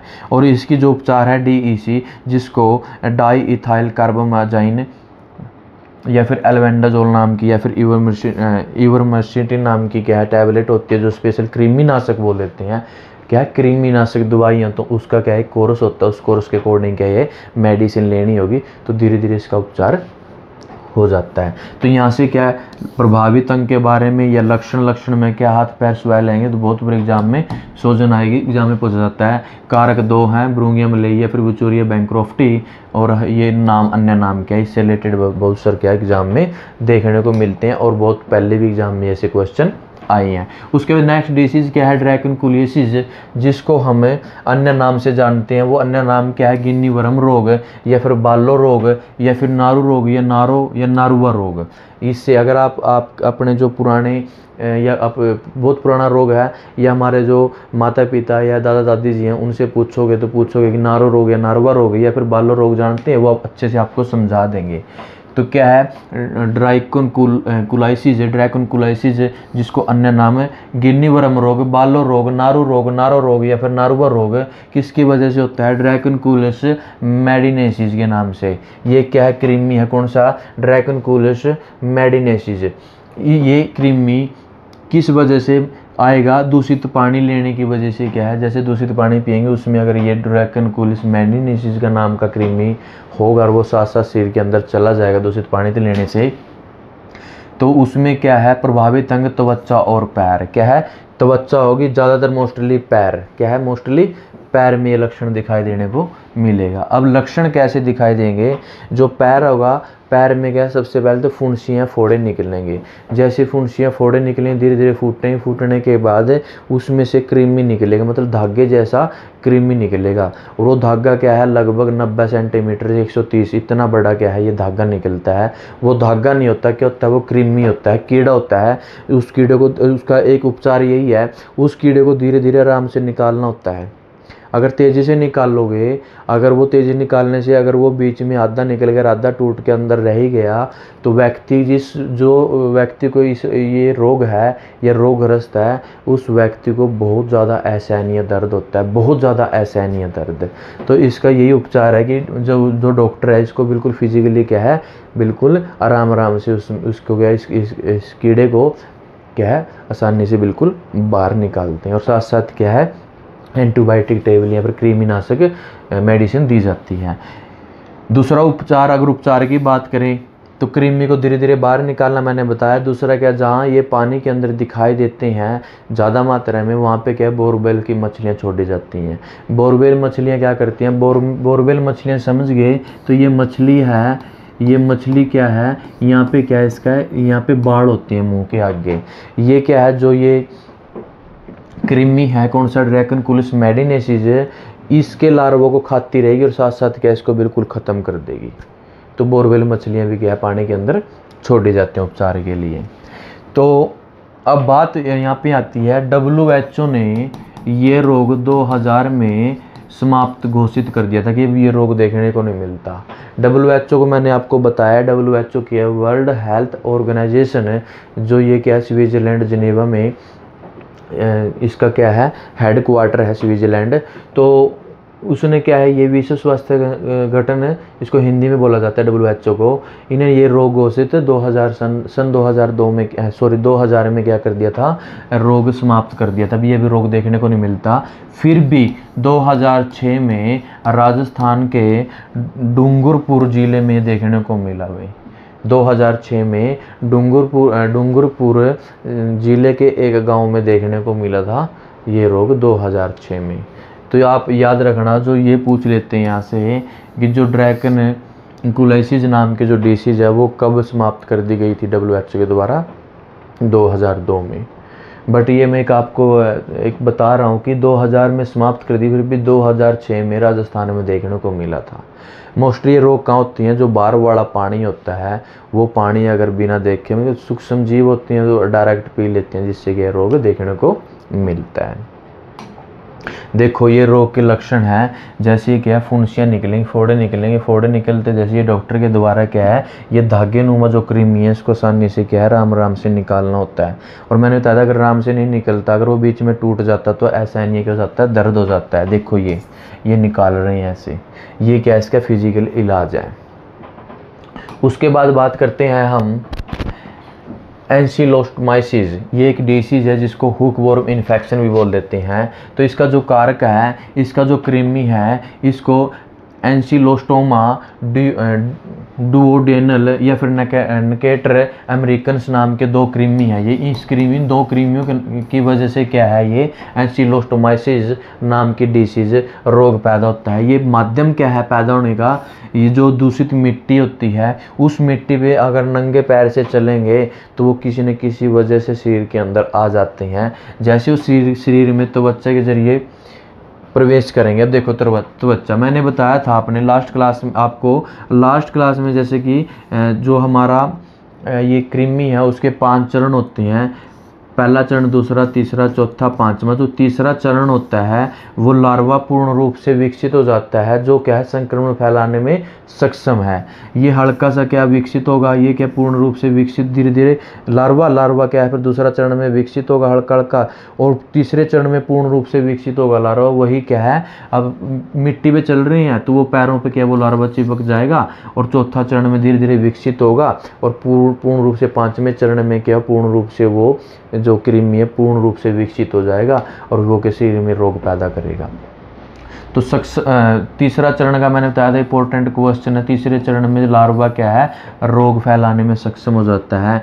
लक्षण की बात करें, प्रभावित अंग की बात करें तो छोटी आंत जो हमारी स्मॉल अंशटाइन है उसमें क्या है, ये उसकी दीवारों पे चिपक जाते हैं। जैसे में जाएंगे तो जो हमारी छोटी आंत है, छोटी आंत के बिल्कुल जैसे ये छोटी आंत है, इस छोटी आंत के यहाँ पे दीवारों पे क्या है चिपक जाएगा, और चिपकने से खून को चूसते रहेंगे, साथ साथ अपना क्या है ये पेट भरेंगे, पोषण करेंगे। खून चूसेंगे तो क्या होगा, रक्त की कमी होगी, जिसको क्या बोल देते हैं, एनीमिया रोग। तो देखो खून की कमी से एनीमिया, और साथ क्या है, कमजोरी आएगी। खून की कमी होगी तो क्या कमजोरी भी होगी। मल परीक्षण, स्टूल टेस्ट, मल परीक्षण इसकी क्या होगी, जांच होगी। और फिर क्या है, जितनी भी टैबलेट होगी तकरीबन जिसके पीछे जोल, एल्बेंडाजोल या फिर मेबेंडाजोल, ये क्या है टैबलेट हैं जो क्या है कृमिनाशक होती हैं, इसका उपयोग किया जाता है। ये लक्षण है, देखो जो डिसीज बता रहा हूँ उसके लक्षण है, पैरों में इस प्रकार क्या है ये लक्षण दिखाई देंगे। ठीक है, ये क्या है कृमि है, और धीरे धीरे शरीर के अंदर जाते रहेंगे और क्या है हमारी आंतों में चिपक जाएंगे। उसके बाद हम नेक्स्ट डिसीज करते हैं टीनियासिस। देखो इसको टीनियासिस, जिसको टेपवर्म रोग बोल देती हैं, टीनियासिस को टेपवर्म, इसको टीनियता भी बोल देते हैं और टीनिया भी बोला जाता है। टीनियता, टेपवर्म और टीनियासिस ये एक ही डिसीज के नाम है। तो इसमें मैंने आपको बताया था टीनिया सैजिनेटा जो गाय में पाया जाता है, और टीनिया सोलियम में किस में पाया जाता है, सूअर में। जो किसको ये रोग होता है, जो अधपका मांस या कच्चा मांस खाते हैं। जो व्यक्ति अगर गाय का कच्चा मांस खाता है, जैसे बाहर की कंट्री में खाते हैं, तो गाय के मांस जो अगर वो कच्चा खाता है या वो पूर्ण रूप से पका नहीं है, मतलब अध कच्चा रह गया, अध पका मांस रह गया, तो वो खाएगा, खाने की वजह से उसके शरीर में जाएगा, व्यक्ति के शरीर में, और व्यक्ति के शरीर में जाने से क्या ये रोग हो जाता है। तो यहाँ से इंपॉर्टेंट क्वेश्चन क्या बन जाता है, जो टीनिया रोग है तो वो टीनिया सैजिनेटा रोग किसकी वजह से होता है, सूअर, गाय या फिर गोट या सीप। तो क्या है, टीनिया सैजिनेटा की बात आए तो गाय, और अगर टीनिया सोलियम की बात आए तो सोलियम या सूअर का मांस। कैसा, अध पकाया फिर कच्चा मांस। माध्यम क्या है, अध पकाया कच्चा मांस में ये क्या ज़्यादातर देखने को मिलते हैं। प्रभावित अंग छोटी आंत होगी, और जैसे ही क्या होगा, पेट दर्द होगा, भूख नहीं लगेगी, वजन कम होगा, उसको वही स्टूल टेस्ट होगा, और इसकी जो अलग से जो मेडिसिन, कृमिनाशक मेडिसिन उसका यूज होगा। देखो अब मैंने बताया था ये जो टीनिया सैजिनेटा या टीनिया सोलियम है, ये इस प्रकार के कृमि है, बिल्कुल छोटे से लेके लगभग 30 से 35 फुट या फिर 4.5 मीटर से लगभग 12 साढ़े 12 मीटर तक क्या हो सकती हैं, लंबे हो सकती हैं। तो ये ज़्यादातर क्या है, जैसे गाँव अगर पशुओं की बात करें तो गाय के अंदर अगर ये टीनिया सैजिनेटा अगर गाय की आंत में मिलेगा तो बहुत बड़ा साइज हो जाएगा इसका, 30-35 फुट लंबा भी हो सकता है, और छोटे आकार के भी हो सकते हैं। इनकी हाइट बढ़ती जाएगी। ठीक है, और टीनिया सोलियम सूअर से, ये याद रखना वेरी वेरी इंपॉर्टेंट है। अगर टीनिया सोलियम नाम का कृमि पाया जाता है सूअर में, और अगर सैजिनेटा की बात करें तो गाय में। और कई बार डायरेक्ट क्वेश्चन पूछ लेते हैं एग्जाम के अंदर, डियर जो हिरण होती है उसके मांस को क्या बोल देती हैं, वेनिसन। काऊ के मांस को बीफ, काफ मतलब बछड़ा के मांस को व्हील, और उसके बाद गोट जो बकरी है, बकरी के मांस को क्या बोलते हैं, गोट मीट या फिर चैवन। क्या है, चैवन नहीं चैवन। उसके बाद सीप, भेड़ के मटन। उसके बाद लैम जो मेमन होता है, लैम का लैम मीट बोल देते हैं। और जो पिग सूअर होता है, सूअर के मांस को बोल देते हैं पोर्क। आज तक एग्जाम में क्वेश्चन आया है सिर्फ पिग से और काऊ से, तो ध्यान रखना, पिग के मांस को पोर्क बोला जाता है, काऊ के मांस को बोला जाता है बीफ, मुर्गे के मांस को चिकन, इसी प्रकार बफेलो मांस को, भैंस के मांस को बफेलो मीट बोला जाता है। तो ये आप क्या है इंपॉर्टेंट है, ये आपने क्या है याद रखना है, इससे रिलेटेड क्वेश्चन आ जाता है। डायरेक्ट क्वेश्चन आता है कि बताइए काऊ के मांस को क्या कहा जाता है, तो बीफ कहा जाता है। उसके बाद इसका एक जीवन चक्कर है कृमि का, कि जैसे देखो यहाँ से क्या, गाय ने सूअर ने कुछ ना कुछ यहाँ से क्या है खा लिया, ठीक है। साथ साथ मिट्टी से क्या है वो खाने की वजह से शरीर के अंदर चले गए, शरीर के अंदर जाएंगे तो क्या है, तो इसमें भी रोग पैदा होगा। साथ साथ क्या है, जैसे चिकन, इसका चिकन व्यक्ति खाएगा, मांस खाएगा, मांस खाने से क्या है, ये क्या है, व्यक्ति को भी रोग पैदा करेगा, और व्यक्ति फिर रोग पैदा करेगा, ट्रीटमेंट होगा दोबारा, जैसे क्या है कुछ ना कुछ वो मल करेगा, मल से दोबारा क्या है, वो मल से क्या है, आसपास पेड़ पौधे होंगे, हल्की हल्की जो ग्रास होगी, साथ साथ फिर क्या है, यही ऐसे दोबारा फिर ये खाएंगे, ऐसे ये क्या है, इसका जीवन चक्र चलता रहता है। उसके बाद हम बात करते हैं नेक्स्ट डिसीज़ की, जिसको एस्केरियासिस बोल देते हैं। क्या है, एस्केरियासिस। एस्केरियासिस का अन्य नाम है राउंड वर्म इन्फेक्शन है। राउंड वर्म इन्फेक्शन किसकी वजह से होता है, वो जो कृमि पाया जाता है, वो कृमि एस्केरियासिस लम्ब्रिकोइडिस नाम का कृमि पाया जाता है। तो एस्केरियासिस याद रखना, एस्केरियासिस हमेशा आगे एस्केरियासिस मिलेगा, एस्केरियासिस, एस्केरिस लम्ब्रिकोइडिस, एस्केरिस लम्ब्रिकोइडिस। माध्यम क्या होगा, दूषित भोजन व पानी। उसके बाद प्रभावित अंग होगी छोटी आंत, हल्का सा क्या होगा, फेफड़े में भी इफेक्ट देखने को मिलेगा, प्रभाव देखने को मिलेगा। लक्षण की बात करें, उसको भूख नहीं लगेगी, बच्चों में पोषण की कमी होगी, और क्या है, पेट दर्द होगा, हल्की सी खांसी होगी, खांसी पूर्ण रूप से खांस नहीं पाएगा, अगर खांसेगा तो सिट्टी जैसी आवाज़ आएगी, क्या है, लक्षण है। तो ये भी जांच क्या है, इसकी मल की जांच होगी, एल्बेंडाजोल, मेबेंडाजोल या फिर पिपराजिन नाम की टैबलेट का क्या है, इसका उपचार होगा। अब इसका भी जीवन चक्र की बात करें, ये क्या है, ये देखो आकृति में क्या एस्केरिस है, क्या है, एस्केरिस, एस्केरिसिस डिसीज़ होती है। एस्केरिस क्या है, ये कृमि है, ये कृमि का क्या है, माउथ है। तो ये कृमि है, जैसे ये क्या है, किसी न किसी वजह से क्या है, व्यक्ति के, जैसे ये व्यक्ति ने क्या है, खा लिया है, वो किसी न किसी जरिए से, दूषित भोजन से, दूषित पानी के जरिए शरीर के अंदर चला गया, तो ये छोटी आंत में जाएगा, साथ साथ क्या फेफड़ों को इफेक्ट करेगा, स्टमक, और दोबारा क्या है, व्यक्ति मल करेगा। जैसे ये क्या है, एक जीवन चक्र है इसका, एस्केरिस का, आंत और फेफड़े इफेक्ट करेगा, दोबारा फिर क्या है, वो जैसे मल करेगा व्यक्ति, दोबारा क्या है, वो अर्थ पे आएगा, मिट्टी के साथ मिक्स होगा, मिट्टी के जरिए किसी न किसी दूषित भोजन या कैसे न कैसे किसी प्रकार व्यक्ति के दोबारा मुंह के अंदर चले जाता है, शरीर के अंदर जाएगा, फिर दोबारा क्या होती है, ये डिसीज पैदा होती रहती है। ये क्या है, इसका जीवन चक्र है। उसके बाद हम बात करते हैं एंटेरोबाइसिस। एंटेरोबाइसिस जिसको पिन वर्म इन्फेक्शन बोल देते हैं, या सीट वर्म इन्फेक्शन बोल देते हैं। क्या है, एंटेरोबाइसिस डिसीज, इसके जो अन्य नाम है पिन वर्म इन्फेक्शन या फिर सीट वर्म इन्फेक्शन। ये किसकी वजह से होता है, एंटेरोबियस वर्मिक्यूलिस नाम का कृमि पाया जाता है। एंटेरोबियस वर्मिक्यूलिस, एंटेरोबियस वर्मिक्यूलिस नाम का, बस यही इंपॉर्टेंट क्वेश्चन बनता है इस डिसीज में, या तो बनता है इसके अन्य नाम पिन वर्म इन्फेक्शन या फिर सीट वर्म इन्फेक्शन। किसकी वजह से, एंटेरोबियस वर्मिक्यूलिस की वजह से। हाथ से, मुंह से बच्चों में आम होता है, या किसी न किसी कोई दूषित उंगलियां, दूषित कपड़े, जिसमें कपड़ों में क्या है, ये अगर कृमि, जैसे बच्चा खेल रहा है जहाँ पे मिट्टी में, ज़्यादातर पिन वर्म है, सीट वर्म नाम के क्या है, ये कृमि पाए जाते हैं, तो वो शरीर त्वचा में किसी न किसी माध्यम शरीर के अंदर चले जाते हैं। चले जाने से क्या है, जो इसका जो प्रभावित अंग होगा, बड़ी आंत होगी। इसमें ये क्वेश्चन इंपॉर्टेंट बन जाता है यहाँ पे कि जो एंटेरोबाइसिस है वो बड़ी आंत है। और एक इम्पोर्टेंट बनता है क्वेश्चन यहाँ से, पिन वर्म, मैंने बताया था पिन वर्म की वजह से बच्चों में क्या है, चुनचुनाहट, गुद्दे में क्या होती है, चुनचुनाहट हो जाती है, जिसको बोल देते हैं कि आम भाषा में बच्चों को चूर्णे हो गए, है ना।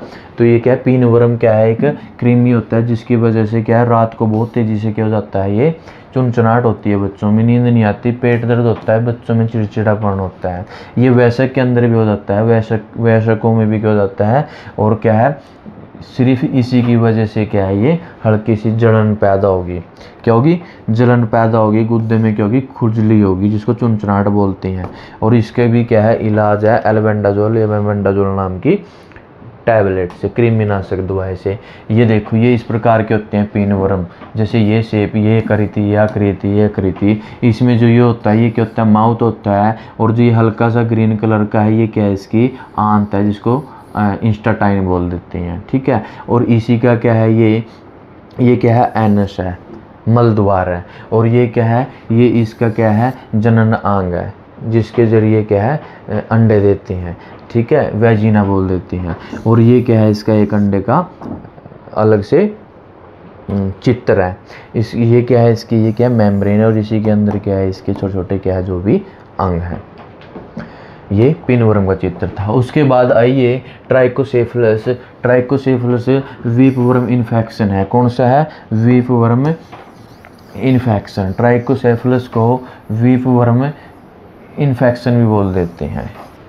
तो आइए, वीपवर्म इन्फेक्शन है जो कृमि पाया जाता है ट्रिकुरिस ट्रैकुरा।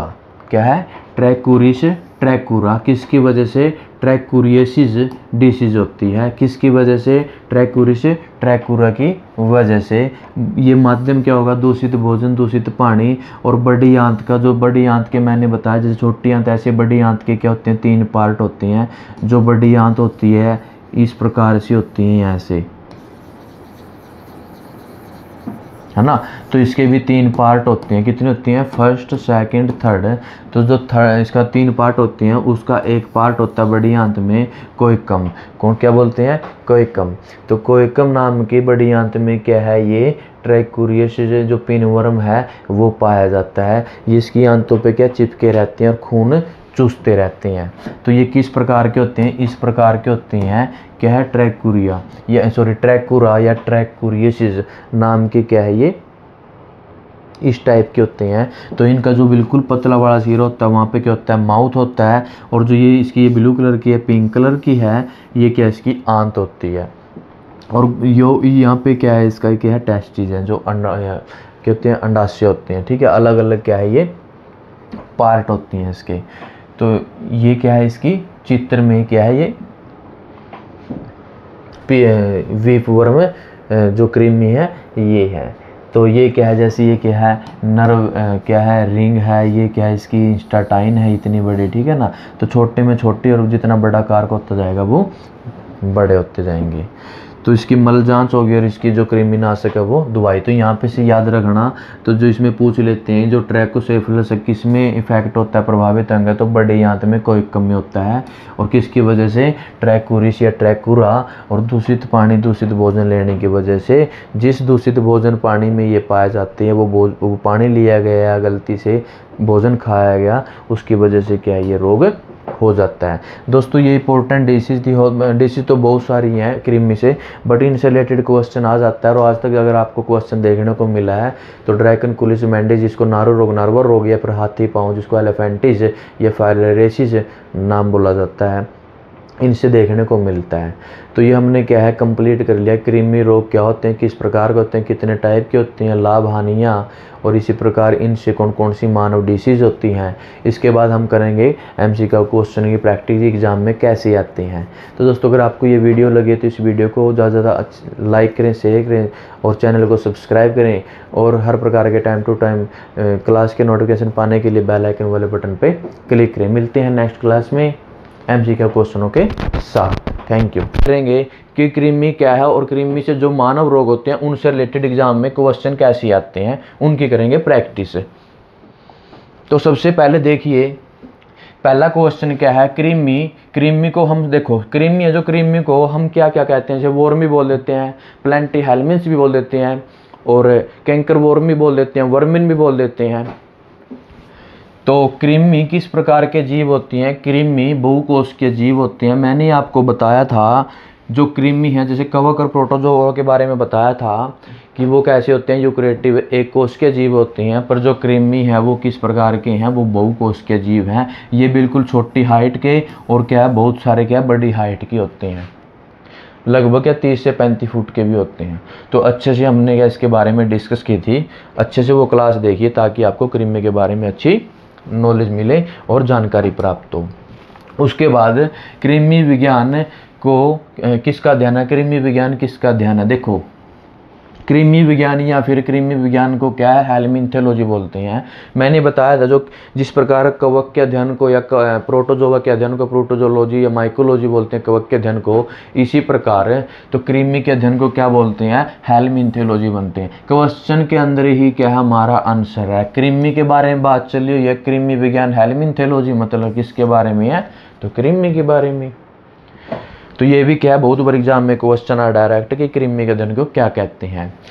तो कृमि जनित रोगों का प्रमुख प्रसार किसके द्वारा होता है, भाई जो कृमि रोग है, देखो मैंने बताया था स्टार्टिंग में, जो हमारे कम्युनिकेबल डिसीज जिसको हम हिंदी में संचारी रोग बोल देते हैं या फिर इसको इन्फेक्टेड डिसीज बोल देते हैं या फिर संक्रमण रोग बोल देते हैं, मतलब क्या है, जो एक दूसरे से फैलता है। तो हमने उसमें वायरस, बैक्टीरिया, प्रोटोजोआ, कवक कर लिया है। पांचवा जो संक्रमण रोग है वो क्या है, कृमि से होता है।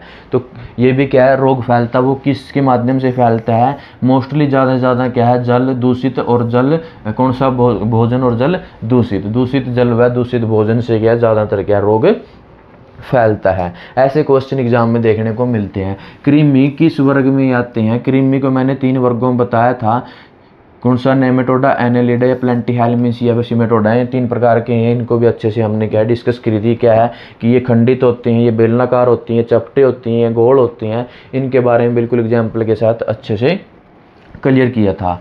तो ये क्या हमारा राइट ऑप्शन बनता है। उसके बाद नेक्स्ट क्वेश्चन क्या है, जो कृमि है, कृमि किस प्रकार के होते हैं, कृमि किस प्रकार के होते हैं, कृमि बेलनाकार भी होते हैं, गोल भी होते हैं, चपटे भी होते हैं, और किस प्रकार के होते हैं, लंबे भी होते हैं, और किस प्रकार के खंडित, अखंडित भी होते हैं। अखंडित, खंडित का मतलब खंडों में क्या भाग होते हैं, और दूसरा क्या अखंडित, जो बिल्कुल एक ही बना होता है, उसमें किसी प्रकार का कोई खंड नहीं होता। तो ये क्या है, ये भी ठीक है, ये भी ठीक है, गोल भी हैं, चपटे भी हैं, तो मतलब डी ऑप्शन हमारा क्या है, राइट बनता है। उसके बाद आइए नेक्स्ट क्वेश्चन है। नेक्स्ट क्वेश्चन क्या है, कृमि की सबसे अधिक कौन सा अंग प्रभावित होता है।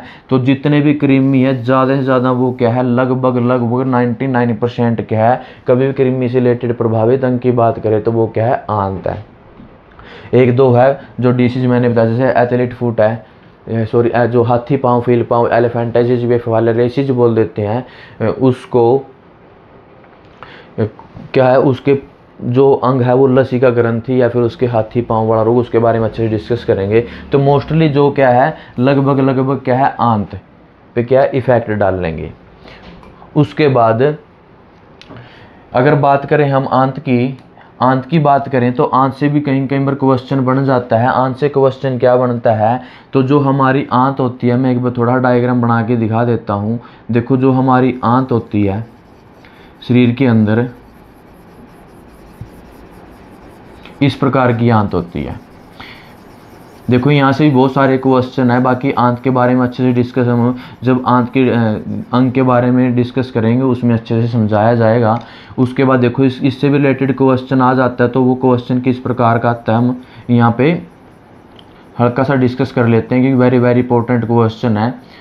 तो देखो जो ये रेड कलर की बनाई है ये क्या हमारी बड़ी आंत है, और जो ब्लू कलर की बनाई है वो अंदर वाली है, जो ये क्या हमारी छोटी आंत है। पर यहाँ से एक क्वेश्चन बन जाता है, लंबाई के अनुसार सबसे बड़ी आंत कौन सी है। तो लंबाई के अनुसार जो हमारी छोटी आंत है, कौन सी, छोटी आंत, छोटी आंत है वो क्या सबसे बड़ी है, लगभग 9 मीटर के आसपास, 9.5 या 9 मीटर के आसपास क्या होती है, इसकी लंबाई होती है। छोटी इसको क्यों बोला जाता है, क्योंकि ये चौड़ाई में क्या होती है, पतली होती है।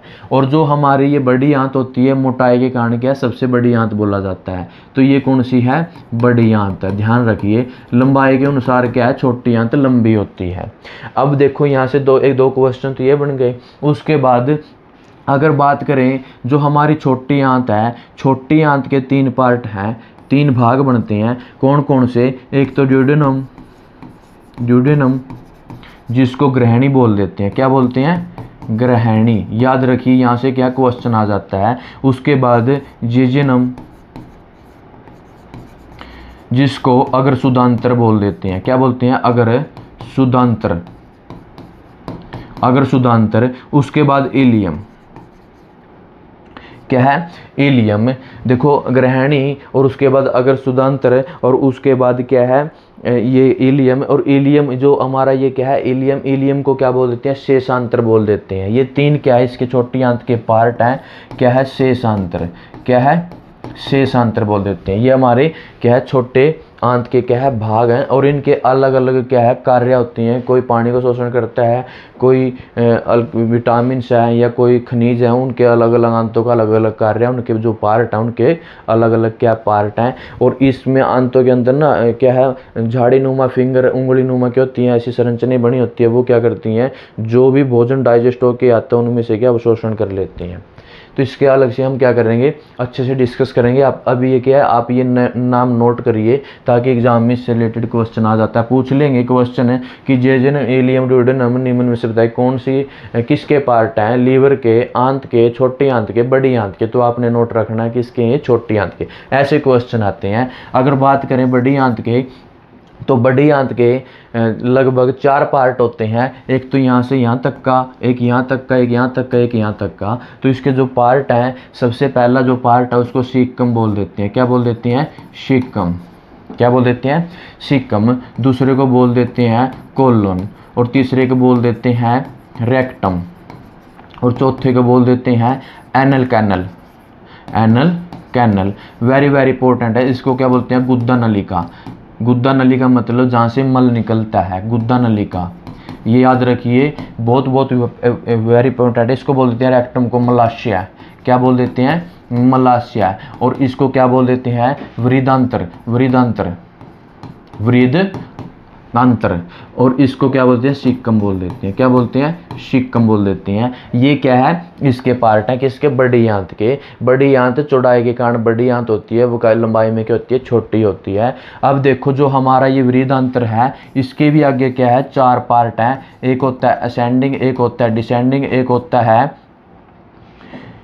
ट्रांसवर्स, और एक असेंडिंग है जिसको आरोही बोलते हैं। और दूसरा क्या होता है, दूसरा होता है हमारा अवरोही। असेंडिंग को आरोही बोल देते हैं, डिसेंडिंग को अवरोही बोल देते हैं। एक होता है ट्रांसवर्स, और एक होता है सिग्मोइड। सिग्मोइड, सिग्मोइड किस कारक होता है, एस कारक होता है। याद रखिए, वेरी वेरी इंपॉर्टेंट क्वेश्चन है। आंत से रिलेटेड क्वेश्चन आए तो लंबाई के अनुसार जो बड़ी होती है वो छोटी आंत होती है, और जो बड़ी आंत होती है वो मोटाई के कारण बड़ी होती है। इनके पार्ट हैं, ये आप नोट कर लिए। यहाँ से लगभग डायरेक्ट क्वेश्चन पूछा जाता है। ये पूछ लेंगे, रेक्टम बताओ निम्न में से किसका अंग है, लीवर का, लंग्स का, या फिर स्मॉल इंस्टेटाइन, या फिर लार्ज इंस्टेटाइन। तो किसका है फिर, ये लार्ज इंस्टेटाइन का है।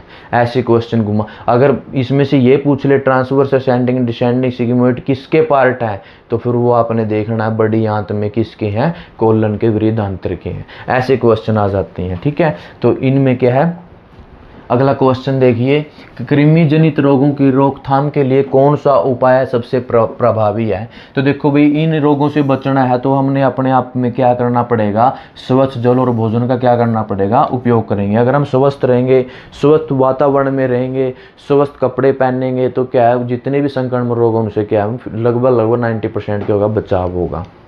उसके बाद नेक्स्ट क्वेश्चन, कृमि का पोषण किस प्रकार का होता है। तो वो किस प्रकार का होता है, परपोषी उत्तर। ये मैंने लगभग सभी में बताया था। ऑटोट्रोफ और हेटेरोट्रोफी का मतलब क्या है, सबपोषी, विषमपोषी, परपोषी मतलब क्या है, जो सबपोषी होते हैं वो भोजन अपने आप बनाते हैं। जैसे पेड़ पौधे या प्रकाश संश्लेषण के जरिए क्या है, अपना भोजन खुद बना लेते हैं, वो सबपोषी होते हैं। विषम जो हमारे परपोषी हैं, विषमपोषी हैं, हेटेरोट्रोफिक बोल देते हैं, ये अपना भोजन खुद नहीं बनाती, ये दूसरों पर निर्भर होती हैं। तो कृमि क्या है, ये अपना खुद भोजन नहीं बनाती है, दूसरे के शरीर में जाके वहाँ से अपना भोजन प्राप्त करते रहते हैं, वहाँ से इनको पोषण मिलता रहता है। तो कैसे है, हेटेरोट्रोफिक है। इससे रिलेटेड बहुत बार एग्जाम में क्वेश्चन आता है। इसके भी हमने क्या है, प्रोटोजोआ से रिलेटेड जब हमने डिस्कस की थी उसमें अच्छे से ये इसके बारे में डिस्कस किया था, कितने टाइप के होते हैं। उसके बाद किसान के लिए केंचुआ अर्थवॉर्म को मित्र क्यों कहा जाता है। देखो, फ्रेंड, फार्मर फ्रेंड भी बोल देते हैं और किसान मित्र भी बोल देती हैं। क्या होता है, केंचुआ। केंचुआ भी किस प्रकार का होता है, लंबा होता है और गोल आकृति का, जैसे कि आप बिल्कुल गोल आकृति का लंबा होता है, ठीक है, चपटे आकार का। उसके बाद ये क्या, केंचुआ को मित्र क्यों कहा जाता है किसान का, फसल को मतलब क्या है, उसकी जो मिट्टी होती है, मिट्टी में उर्वरता शक्ति को बढ़ा देता है, उपजाऊ मिट्टी बनाता है, इसलिए किसान का मित्र बना। अब देखो, जैसे हम क्या है, इसके अंदर मिट्टी के अंदर हम बहुत सारी क्या है कीटनाशक दवाइयाँ डालते हैं, तो उस दवाई को ये तो नहीं पता कि भी ये किसान का मित्र है, इसको बचाएगा और बाकी को क्या करे मारेगा, वो तो दोनों को मारता जाएगा। इस कारण क्या है बहुत सारा क्या है जो केंचुए किसान मित्र है वो सारे क्या है लगभग मर चुके हैं। अगर इससे क्या है किसान मित्र जो हमारा केंचुआ है, केंचुओं का अर्थवर्म बोल देते हैं, ये क्या है इससे वर्मी कंपोस्ट खाद भी बनाई जाती है। कौन सी? वर्मी कंपोस्ट खाद, वर्मी कंपोस्ट। याद रखना केंचुए से वर्मी कंपोस्ट खाद बनाई जाती है और वो खाद जब मिट्टी में मिलाती हैं तो क्या मिट्टी की उपजाऊ शक्ति बढ़ जाती है, जिससे कि फसल की अच्छी पैदावार होती है। तो वेरी वेरी इंपॉर्टेंट क्वेश्चन यहीं से बनता है और यही क्या है इसलिए इसको किसान का क्या बोलते हैं? मित्र बोलते हैं। क्या बोलते हैं? मित्र बोल देते हैं। अगर बात करें हानि की तो कुछ कृमि ऐसे होते हैं जो पेड़ की जड़ों में बैठकर उनकी जड़ों को नष्ट कर देते हैं और जड़ों से क्या है पानी का और अन्य खनिज तत्व का क्या करते हैं वो प्राप्त करते हैं, जिससे कि अपना भोजन बनाते हैं। जब उनकी जड़ें नष्ट हो गई तो इसका मतलब वो पेड़ पौधे की जो पैदावार है वो क्या होगी? रुक जाएगी या उसकी ग्रोथ है वो बढ़ेगी नहीं और बिल्कुल कमज़ोर हो जाएगा। वो क्या कुछ कृमि होती हैं, बट सबसे बेस्ट किसान के लिए क्या है? किसान मित्र केंचुआ है जो क्या है मिट्टी की उपजाऊ शक्ति बढ़ाता है और फसल की अच्छी पैदावार होती है। मानव शरीर में कृमि संक्रमणों का प्रमुख हानिकारक प्रभाव क्या है? मानव शरीर के अंदर देखो भाई जो हमारी आंत होती है, मैंने आंत को बिल्कुल डिटेल में बताया अभी, तो आंत के अंदर ये चिपक जाएंगे और जैसे जानवर है, पशु है या मानव है, उनकी आंतों में जाकर चिपकेंगे। चिपने से क्या है ये अन्य शरीर में जाएंगे और वहाँ पे क्या खून चूसेंगे। चिपक कर क्या करते रहते हैं? खून चूसते रहते हैं। जैसे खून की कमी होगी एनीमिया रोग हो जाता है। कौन सा? एनीमिया रोग। खून की कमी को एनीमिया बोल देते हैं। तो ये क्या है मोस्टली जो आंतें होती हैं वो खून को चूसते हैं। मोस्टली आंतों में जो कृमि है वो खून को चूसते रहते हैं। और आंत के अलावा जो और हमारे जो स्किन है, चमड़ी है, उसमें से भी क्या है त्वचा है, उसमें उसके ज़रिए भी क्या है ये बहुत सारे खून चूसते रहते हैं। जैसे पानी के अंदर कभी आपने देखा जो जोक होती है, जोक भी क्या है जैसे हमारी भैंस वगैरह जैसे हम इधर उधर लेके जाते हैं तो वो क्या है वहाँ पे चिपक जाते हैं, चिपकने से वो खून चूसते रहते हैं ना, तो वो भी क्या है कृमि का प्रकार है। तो आंत में कृमि होने पर कौन सा लक्षण दिखाई देगा? भाई जैसे आंत में वो कृमि जाएगा, आंत में कृमि जाएगा तो सबसे पहले खून की भी कमी होगी। एक तो ये यार खून की कमी के अलावा क्या कमजोरी आएगी। कमजोरी से ना उसको क्या लगेगी? भूख नहीं लगेगी। अब खून की कमी आता तो वो भी ऑप्शन ठीक था, अब इसके अलावा भूख कम लगना और साथ साथ कमजोरी राइट ऑप्शन बन जाता है हमारा। उसके बाद वर्मी कंपोस्ट खाद का निर्माण किस जीवा मैंने अभी बताया था अर्थवर्म केंचुए के द्वारा क्या है वर्मी कंपोस्ट खाद का निर्माण। ऐसे क्वेश्चन है चाहे आपका एसएससी का हो या किसी स्टेट लेवल का एग्जाम हो या फिर हमारा रेलवे का एग्जाम है, इस टाइप के क्वेश्चन एग्जाम में आते हैं। ये जैसे प्रैक्टिस करेंगे और मैं तो बिल्कुल आपको इस ढंग से करवा रहा हूँ कि सबसे पहले कोई टॉपिक है उसके बारे में अच्छे से डिटेल में करेंगे। जैसे डिसीज है, डिसीज प्रोटोजोआ से या कृमि है तो उसके बारे में कृमि के बारे में अच्छे से जानेंगे। उसके बाद कृमि से कौन कौन से रोग होते हैं उनकी डिटेल में जानेंगे। उसके बाद एमसीक्यू क्वेश्चन करने का फ़ायदा है। तो ताकि हमें क्या है बहुत ज़्यादा क्या है इसके बारे में नॉलेज होगी, तब ताकि हमें क्या है किसी प्रकार के एग्जाम में क्वेश्चन आएगा तो क्या है हम भूलेंगे नहीं। अगर डायरेक्ट हम क्या एमसीक्यू क्वेश्चन की प्रैक्टिस करें तो क्या बड़ा इसमें से घुमा फिरा के दे दे फिर वो समझ में नहीं आएगा। अगर हम एक बार अच्छे से टॉपिक को क्लियर कर लें उसके बाद जब किसी टाइप से कैसे भी घुमा फिरा कर एग्जाम में एग्जामिनर क्वेश्चन को दे दे तो बिल्कुल क्या हमारा गलत नहीं होगा, अच्छे से हम उसको आंसर दे पाएंगे।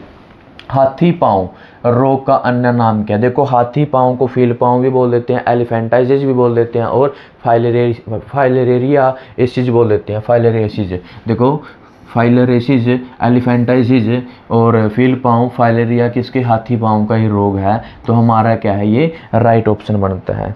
देखो जो एलिफेंटाइसिस है इसको फाइलेरियासिस, या इसको फील पाँव, या इसको हाथी पाँव भी बोल देते हैं। हाथी पाँव क्यों बोल देते हैं?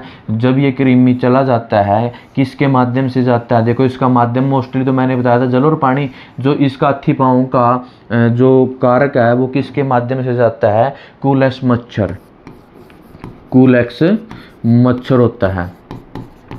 कूलेक्स मच्छर इसकी ये माध्यम होता है, इसके साथ क्या है ये कृमि जाएगा और कृमि त्वचा में जाएगा, त्वचा में जाने के बाद क्या है हाथ और पैर और जननांगों में क्या है सूजन आएगी, स्वेलिंग आएगी और मोस्टली लक्षण दिखाई देंगे पैर पर। पैर क्या है बिल्कुल मोटा चौड़ा, मैंने क्लास में दिखाया तो उसकी पिक भी दिखाई थी अच्छे से, जो उसका पैर है वो क्या हाथी जैसा बिल्कुल स्वेलिंग में सूज जाएगा और सेम हाथी जैसा पैर हो जाएगा, बहुत बहुत क्या है उसकी चौड़ाई में बहुत ज़्यादा स्वेलिंग आएगी, इसलिए इसको हाथी पाँव बोलते हैं, हाथी पाँव जैसा।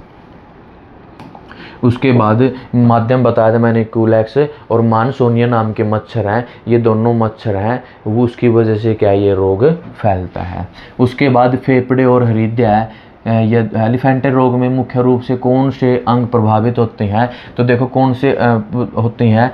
अंग की बात करें हाथ पैर जननांग और लसिका ग्रंथि वेरी वेरी इंपॉर्टेंट है। जैसे कुछ कृमि आंत में इफेक्ट डालते हैं, तो हाथी पाँव के जो एलिफेंटाइटिस डिसीज है उसमें जो लसिका ग्रंथि होती है उस पर ज़्यादा प्रभाव डलेगा। जैसे ही लसिका ग्रंथि पर प्रभाव डलेगा तो त्वचा पे भी डलेगा और साथ साथ फिर क्या है हमारी लसिका ग्रंथि से प्रभाव डलने पर हमारी त्वचा में हाथ पैर पे क्या स्वेलिंग आएगी, सूजन आएगी। लसिका ग्रंथि याद रखना, त्वचा और लक्षण में क्या है हाथ पैर में सूजन आएगी।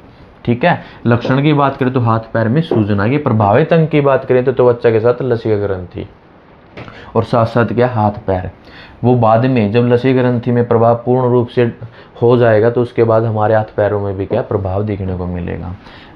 अब एलिफेंटाइटिस रोग किसके कारण होता है, वो कृमि के कारण होता है। विचेरिया बैंक्रोफ्टी नाम के क्या है कृमि होता है। उसके बाद किसके माध्यम से मैंने बताया था मच्छर क्यूलेक्स और मैनसोनिया नाम का क्या है मच्छर होता है, उस वो क्या है इस कृमि को ले जाने के लिए सहायक होता है, सक्षम होता है या वाहक के रूप में क्या ये काम करता है। वाहक किसको बोल देते हैं, जो एक स्थान से दूसरे स्थान पे ले जाए, तो हमारा क्या ये राइट ऑप्शन बनता है। उसके बाद फाइलेरिया रोग प्रमुख लक्षण क्या है, तो हाथ पैर शरीर के अंगों में अत्यधिक सूजन आएगी, मैंने अभी आपको बताया है। उसके बाद ड्रैकनकुलियासिस, इस रोग को क्या है नारू रोग, नारुआ रोग या फिर बालो रोग बोल देते हैं। इस रोग के बारे में शायद आप नहीं जानते होंगे।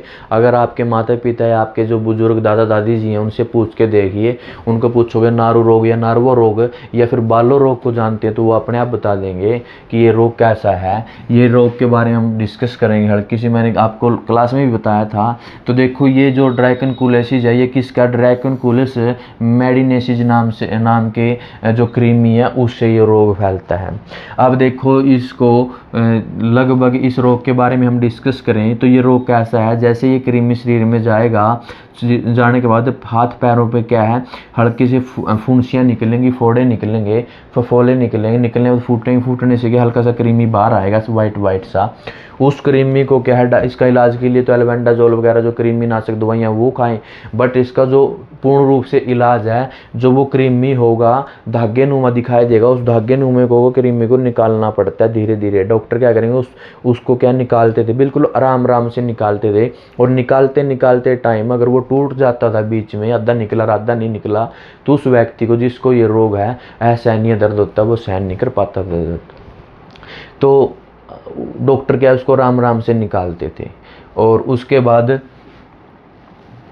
बात करते हैं हमें नेक्स्ट क्वेश्चन की। नेक्स्ट क्वेश्चन क्या है, नारू रोग का संक्रमण किसके माध्यम से होता है, तो वो दूषित जल। ये दूषित जल देखो भाई, अब इसके बारे में और थोड़ी डिस्कस करेंगे। दूषित जल जैसे पहले बारिश का पानी कहीं से इकट्ठा हो जाता था, उसमें क्या है कुछ ये ड्रैकनकुलिस मेडिनेसिस नाम के जो कृमि है वो इसके अंदर मिक्स हो जाते थे, तो क्या है दूषित जल साइक्लोप्स नाम जलीय जीव के साथ क्या है ये रोग पैदा होता है, तो दूषित जल। उसके बाद इसके बारे में हम थोड़ी सी और डिस्कस करें तो इस जल में क्या है ये धीरे धीरे जो कृमि है इनका लार्वा बनता है, क्योंकि ये क्या अंडे देते हैं, अंडे के रूप में क्या फिर ये लार्वा से क्या है ये बहुत सारे जीव बनते हैं। तो इसमें इसके इलाज के लिए मोस्टली क्या बोरवेल की मछलियाँ छोड़ी जाती हैं। बोरवेल की मछलियाँ कैसी होती हैं, जिनके आगे बाढ़ होती है मछलियों के, वो इस लार्वा क्या कर देती है खा जाती है। खाने से क्या ये कृमि तुरंत नष्ट हो जाएंगे, कृमि देखने को मिलेगा, ये इलाज भी देखने को नहीं मिलेगा। और WHO जो हमारी वर्ल्ड हेल्थ ऑर्गेनाइजेशन है, जिसको विश्व स्वास्थ्य संगठन बोल देते हैं, इन्होंने क्या किया था 2000 में सन 2000 रोग क्या समाप्त कर दिया था, मतलब समाप्त, ये रोग समाप्त घोषित कर दिया था कि अब ये रोग देखने को नहीं मिला। किसने? WHO ने। कब? 2000 में। बट 2006 में राजस्थान में भी ये केस देखने को मिला था, उसके बाद नहीं मिला था। ठीक है, डूंगर झील, डूंगर वेन, पता नहीं डूंगर कुछ ऐसा राजस्थान में जिला है, उसके अंदर ही देखने को मिला था। और उसके बाद प्रमुख लक्षण क्या है? पैरों की त्वचा पर लंबा फफोला और तीव्र जलन और साथ क्या धागे नुमा संरचना के कीड़े निकलेंगे, ये आपने ध्यान रखना है। उसके बाद हम बात करें नेक्स्ट क्वेश्चन की, ड्रैकनकुलिसिस नारू रोग में मुख्य रूप से कौन सा अंग प्रभावित होता है? तो ड्रैकनकुलिसिस में पैर की त्वचा व निचला भाग, पैर पे क्या है? धागे नुमा संरचना के क्या कृमि निकलते रहेंगे, तो ज़्यादा क्या है इफेक्टेड? पैर है। उसके बाद नारू रोग की रोकथाम के लिए प्रभावी कौन सा है? तो भी क्या होगा? तो स्वच्छ पानी पियो या फिर छान के पियो, जिससे कीड़े क्या छानेंगे तो कीड़े क्या है? फिल्टर होगा ना, पानी फिल्टर होगा तो कीड़े ऊपर ही रह जाएंगे और पानी स्वच्छ नीचे चला जाएगा। या फिर कोशिश करो, अगर पानी ज़्यादा गंदा है तो उबाल के पियो, ताकि उबालने से क्या है कुछ बैक्टीरिया या कुछ भी सूक्ष्म जीव है वो मर जाएंगे। उसके बाद क्या वो पानी पीने लायक ठंडा करके पी सकते हैं। हुक वर्म, जिसको एंसिलोस्टोमाइसिस जो रोग है संक्रमण किस परजीवी के कारण होता है? तो एंसिलोस्टोमा क्लोडेनल या फिर नेक्टर अमेरिकनस, ये क्या है? दो कृमि है जिसकी वजह से क्या एंसिलोस्टोमाइसिस नाम की डिसीज होती है। कौन कौन सा? एंसिलोस्टोमा ड्यूडेनल, ये उसके बाद नेक्टर अमेरिकनस, ये दो कृमि की वजह से क्या ये रोग होता है। उसके बाद आइए नेक्स्ट क्वेश्चन, हुकवर्म शरीर में किस मार्ग में प्रवेश करता है? तो वो देखो, जो हमारे जलीय तट होते हैं उस तट पे अगर मिट्टी पे पैदल चलेंगे तो वो जो लार्वा होता है पानी में, मैंने आपको बताया था जो लार्वा है 5 चरण में क्या है ये कृमि बनता है। First, second, third, fourth, fifth. जो पहला होता है वो लार्वा हल्का सा, जैसे वो लार्वा अभी बना है। उसके बाद वो दूसरा चरण होता है हल्का सा लार्वा क्या विकसित हुआ। तीसरा चरण पूर्ण रूप से लार्वा जो संक्रमण फैलाने में क्या होता है संपूर्ण योग्य होता है, सक्षम होता है, तीसरा चरण का लार्वा। उसके बाद वो लार्वा धीरे धीरे क्या जीव बनना शुरू होगा चौथे चरण में। चौथे से 5वें चरण में जब वो आएगा, 5वीं अवस्था में आएगा तो वो पूर्ण रूप से क्या हो जाता है वयस्क जीव बन जाता है। तो तीसरा चरण का पूछ लेते हैं, तो तीसरा चरण का जो लार्वा होता है वो संक्रमण रोग फैलाने में क्या होता है सक्षम होता है। तो मिट्टी पे नंगे पैर चलेंगे तो ये लार्वा चिपक जाएगा तीसरे चरण वाला, जिससे क्या रोग हो जाएगा। क्या होगा? रोग होगा। उसके बाद हुकवर्म मुख्य रूप से कौन सा नुकसान होता है? देखो भाई, जैसे वो कृमि शरीर के अंदर जाएगा और कृमि का काम क्या मोस्टली खून चूसना, तो क्या होगी खून की कमी होगी, एनीमिया होगा। उसके बाद नेक्स्ट क्वेश्चन करते हैं। नेक्स्ट क्वेश्चन, हुकवर्म एंसिलोमाइसिस रोग कृमि शरीर के अंग में रहकर खून चूसते हैं, तो वो कौन सी आंत है? स्मॉल इंस्टाटाइन है। कौन सी आंत है? स्मॉल इंस्टाटाइन। और ये लंबाई में क्या है बहुत बड़ी होती है, 9 मीटर के आसपास। उसके बाद मैंने इसके पार्ट भी बताए हैं, अच्छे से याद नोट रखना आप। टीनियासिस, जिसको टेप वर्म इन्फेक्शन बोल देते हैं, मुख्य कारक कौन सा है? ये टीनियासिस, एक तो टीनिया सोलियम, एक टीनिया एजिनेटा, ये 2 प्रकार के क्या है कारक हैं, कृमि है, जिसकी वजह से क्या है टेप वर्म इन्फेक्शन हो जाता है, जिसको टीनिया बोल देते हैं, टीनियासिस बोल देते हैं और टीनियता भी बोल देते हैं। ये इसके अन्य नाम है। ये देखो, जो ये होता है ये गाय के मांस में पाया जाता है, और ये होता है जो सूअर के मांस में। किसके? सूअर के मांस में। और गाय के मांस को क्या बोलते हैं? बीफ बोलते हैं। सूअर के मांस को पोर्क बोल देते हैं ना। ये आपने क्या है याद रखना, डायरेक्ट एग्जाम में भी ऐसे क्वेश्चन देखने को मिलता है। उसके बाद जो ये होता है ना टीनिया सोलियम, ये सूअर के मांस में होता है। अगर सूअर के अंदर ये बीमारी फैल जाए तो जो ये टीनिया सोलियम है, ये जो कृमि है, ये शरीर के अंदर लगभग 25 से 30 फुट लंबा बन जाता है, और उनकी आंत में ही रह कर क्या है ये पोषण करते रहते हैं। और जैसे ये छोटे छोटे भी होते हैं, हल्के हल्के छोटे भी होते हैं, इनकी लंबाई बहुत ज़्यादा बन जाती है। जैसे ही सोलियम और जो टीनिया है ये भी 30 से 35 फुट की लंबाई के क्या होते हैं गाय के अंदर। अगर गाय में रोग हो तो ये कौन सा रोग? टेप वर्म इन्फेक्शन है। तो इनकी हाइट बहुत ज़्यादा होती है, और जो आंतें होती हैं सूअर की गाय की, उनकी आंतों में रहकर अपना पोषण करते रहते हैं। बट व्यक्ति में संक्रमण कैसे होगा? जैसे ही ये गाय का या सूअर का कच्चा मांस या अध पका मांस, मतलब पूर्ण रूप से पका नहीं है, या फिर कच्चा मांस खा लेते हैं, खाने से ये साथ साथ क्या है जो कृमि है ये भी बॉडी के अंदर चले जाएंगे और फिर क्या है वो व्यक्ति को रोग हो जाता है।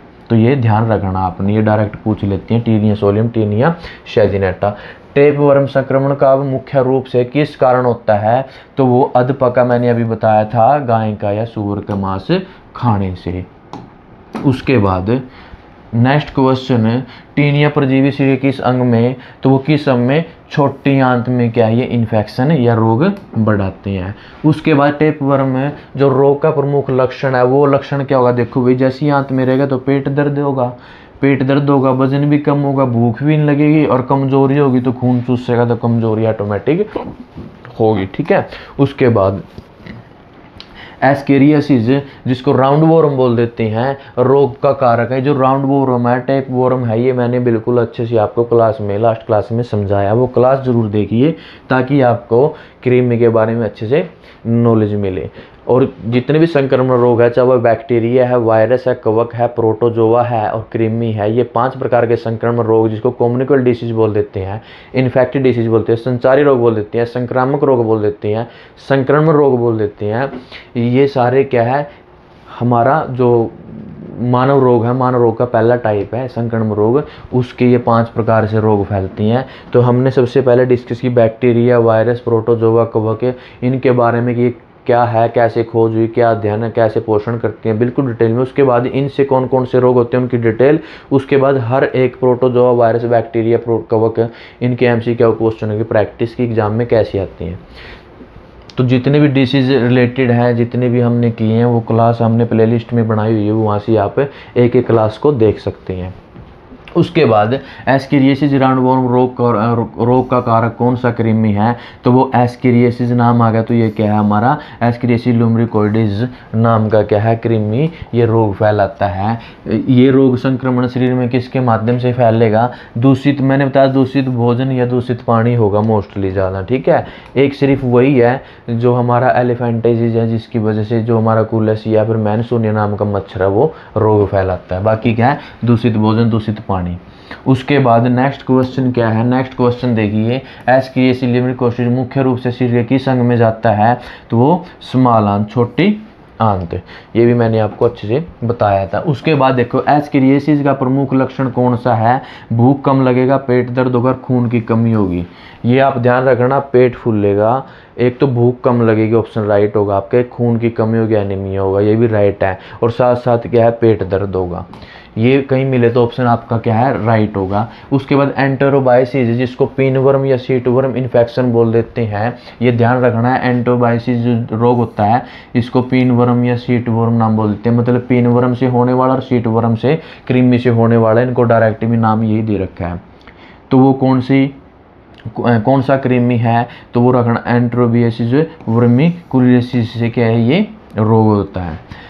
एंटेरोबाइसिस का अन्य नाम क्या है, पेनवर्म और सीटवर्म, ये भी क्या है कृमि है, और इनका क्या है कारक कौन सा कृमि की वजह से, तो एंटेरोबाइस वर्मिकुलियोसिस नाम की कृमि से क्या ये रोग होता है। उसके बाद पेनवर्म संक्रमण में शरीर में किस प्रकार का फैलता है, तो देखो भाई दूषित हाथ अच्छे से साफ नहीं होंगे, नाखूनों से अंडे वगैरह को ऐसे खाएंगे या दूषित से, मतलब पूर्ण रूप से दूषित भोजन खाना, और साथ साथ नाखूनों से अंडे मुंह में जाना, इसकी वजह से क्या है ये रोग तेजी से फैलता है। एंटेरोबाइसिस जो सीटवर्म इन्फेक्शन का प्रमुख लक्षण क्या है, तो जो हमारा जो व्यक्ति इस रोग से ग्रस्त है तो गुद्दा के आसपास क्या होगी, तेजी से खुजली होगी और रात को होगी। जो एनल है, जो गुद्दा नली का है, जो मल द्वार है, गुद्दा है, वहाँ पे क्या बहुत तेजी से क्या होगी, खुजली होगी, खारिश होगी। तो वो किसकी वजह से होती है, इसी की वजह से सीटवर्म या फिर पिनवर्म। मोस्टली ज़्यादा तेज़ी से खुजली करने वाला क्या होता है, पिनवर्म होता है, ठीक है। और ये जो पिनवर्म है इसी की वजह से छोटे छोटे बच्चे होते हैं, बिल्कुल नवजात बच्चे होते हैं, 2 महीने, 4 महीने, 6 महीने, 1 साल का, तो वो मिट्टी वगैरह में खेलता है, किसी न किसी माध्यम से वो बच्चे की बॉडी में चला जाता है, तो उसको भी क्या है बहुत तेज़ी से चुनचुनाहट होती है, आम भाषा में बोल देते हैं कि बच्चे को चूरने हो गए, है ना। तो वो क्या है पिनवर्म की वजह से ही होता है। तो इसके लिए क्या है खासकर कृमिनाशक दवाइयाँ का यूज़ कीजिए ताकि ये कृमि नष्ट होकर बाहर निकल जाए। पिनवर्म क्या है? फेफड़े, बड़ी आंत, हृदय। तो बड़ी आंत, बड़ी आंत में क्या है? जो हमारा रेक्टम होता है, मलाशय द्वार होता है। एनल से, एनल और रेक्टम का जो हल्का सा हिस्सा होता है, मैंने अभी बताया था, उसमें क्या है ये तेज़ी से यहाँ पे रहते हैं, क्या है, रहते हैं। और क्या है, जो गुद्दा होता है वहाँ पे क्या है, खुजली करते हैं। ट्राइकोसेफेलस पिनवर्म किस कृमि के कारण होता है? तो वो ट्राइकोरियस टैकुरा के नाम से क्या है, ये रोग होता है, ट्राइकोरियस टैकुरा। उसके बाद पिनवर्म संक्रमण शरीर में किसके माध्यम से होता है? तो वही है दूषित भोजन और पानी से अंडे निगलने से क्या है, ये रोग हो जाता है, दूषित पानी और अंडे निगलने से। ट्राइकोसेफेलस कृमि रोग शरीर के किस अंग में रहते हैं? जो ट्राइकोसेफेलस रोग में कृमि है, जो कृमि है वो कहाँ पाए जाते हैं? तो बड़ी आंत में पाए जाते हैं, लार्ज इंस्टेटाइन। उसके बाद तो दोस्तों अगर आपको ये क्लास अच्छी लगी और इस प्रकार के एग्ज़ाम में क्वेश्चन कैसे आते हैं और बिल्कुल आसान है ये क्वेश्चन, अगर आप इनकी एक बार प्रैक्टिस कर लोगे अच्छे से तो आप कभी भूलोगे नहीं। और ये एग्ज़ाम में आए हुए हैं और आगे भी एग्ज़ाम में आने की बहुत बहुत संभावना है। तो ये बिल्कुल, अगर आपको क्लास अच्छी लगी है तो आप इस क्लास को ज़्यादा से ज़्यादा लाइक करें, शेयर करें और आप हमारे चैनल को सब्सक्राइब करें और हर प्रकार के टाइम टू टाइम क्लास के नोटिफिकेशन पाने के लिए बेल आइकन वाले बटन पे क्लिक करें। मिलते हैं नेक्स्ट क्लास में नेक्स्ट डिशेज़ के साथ। Thank you.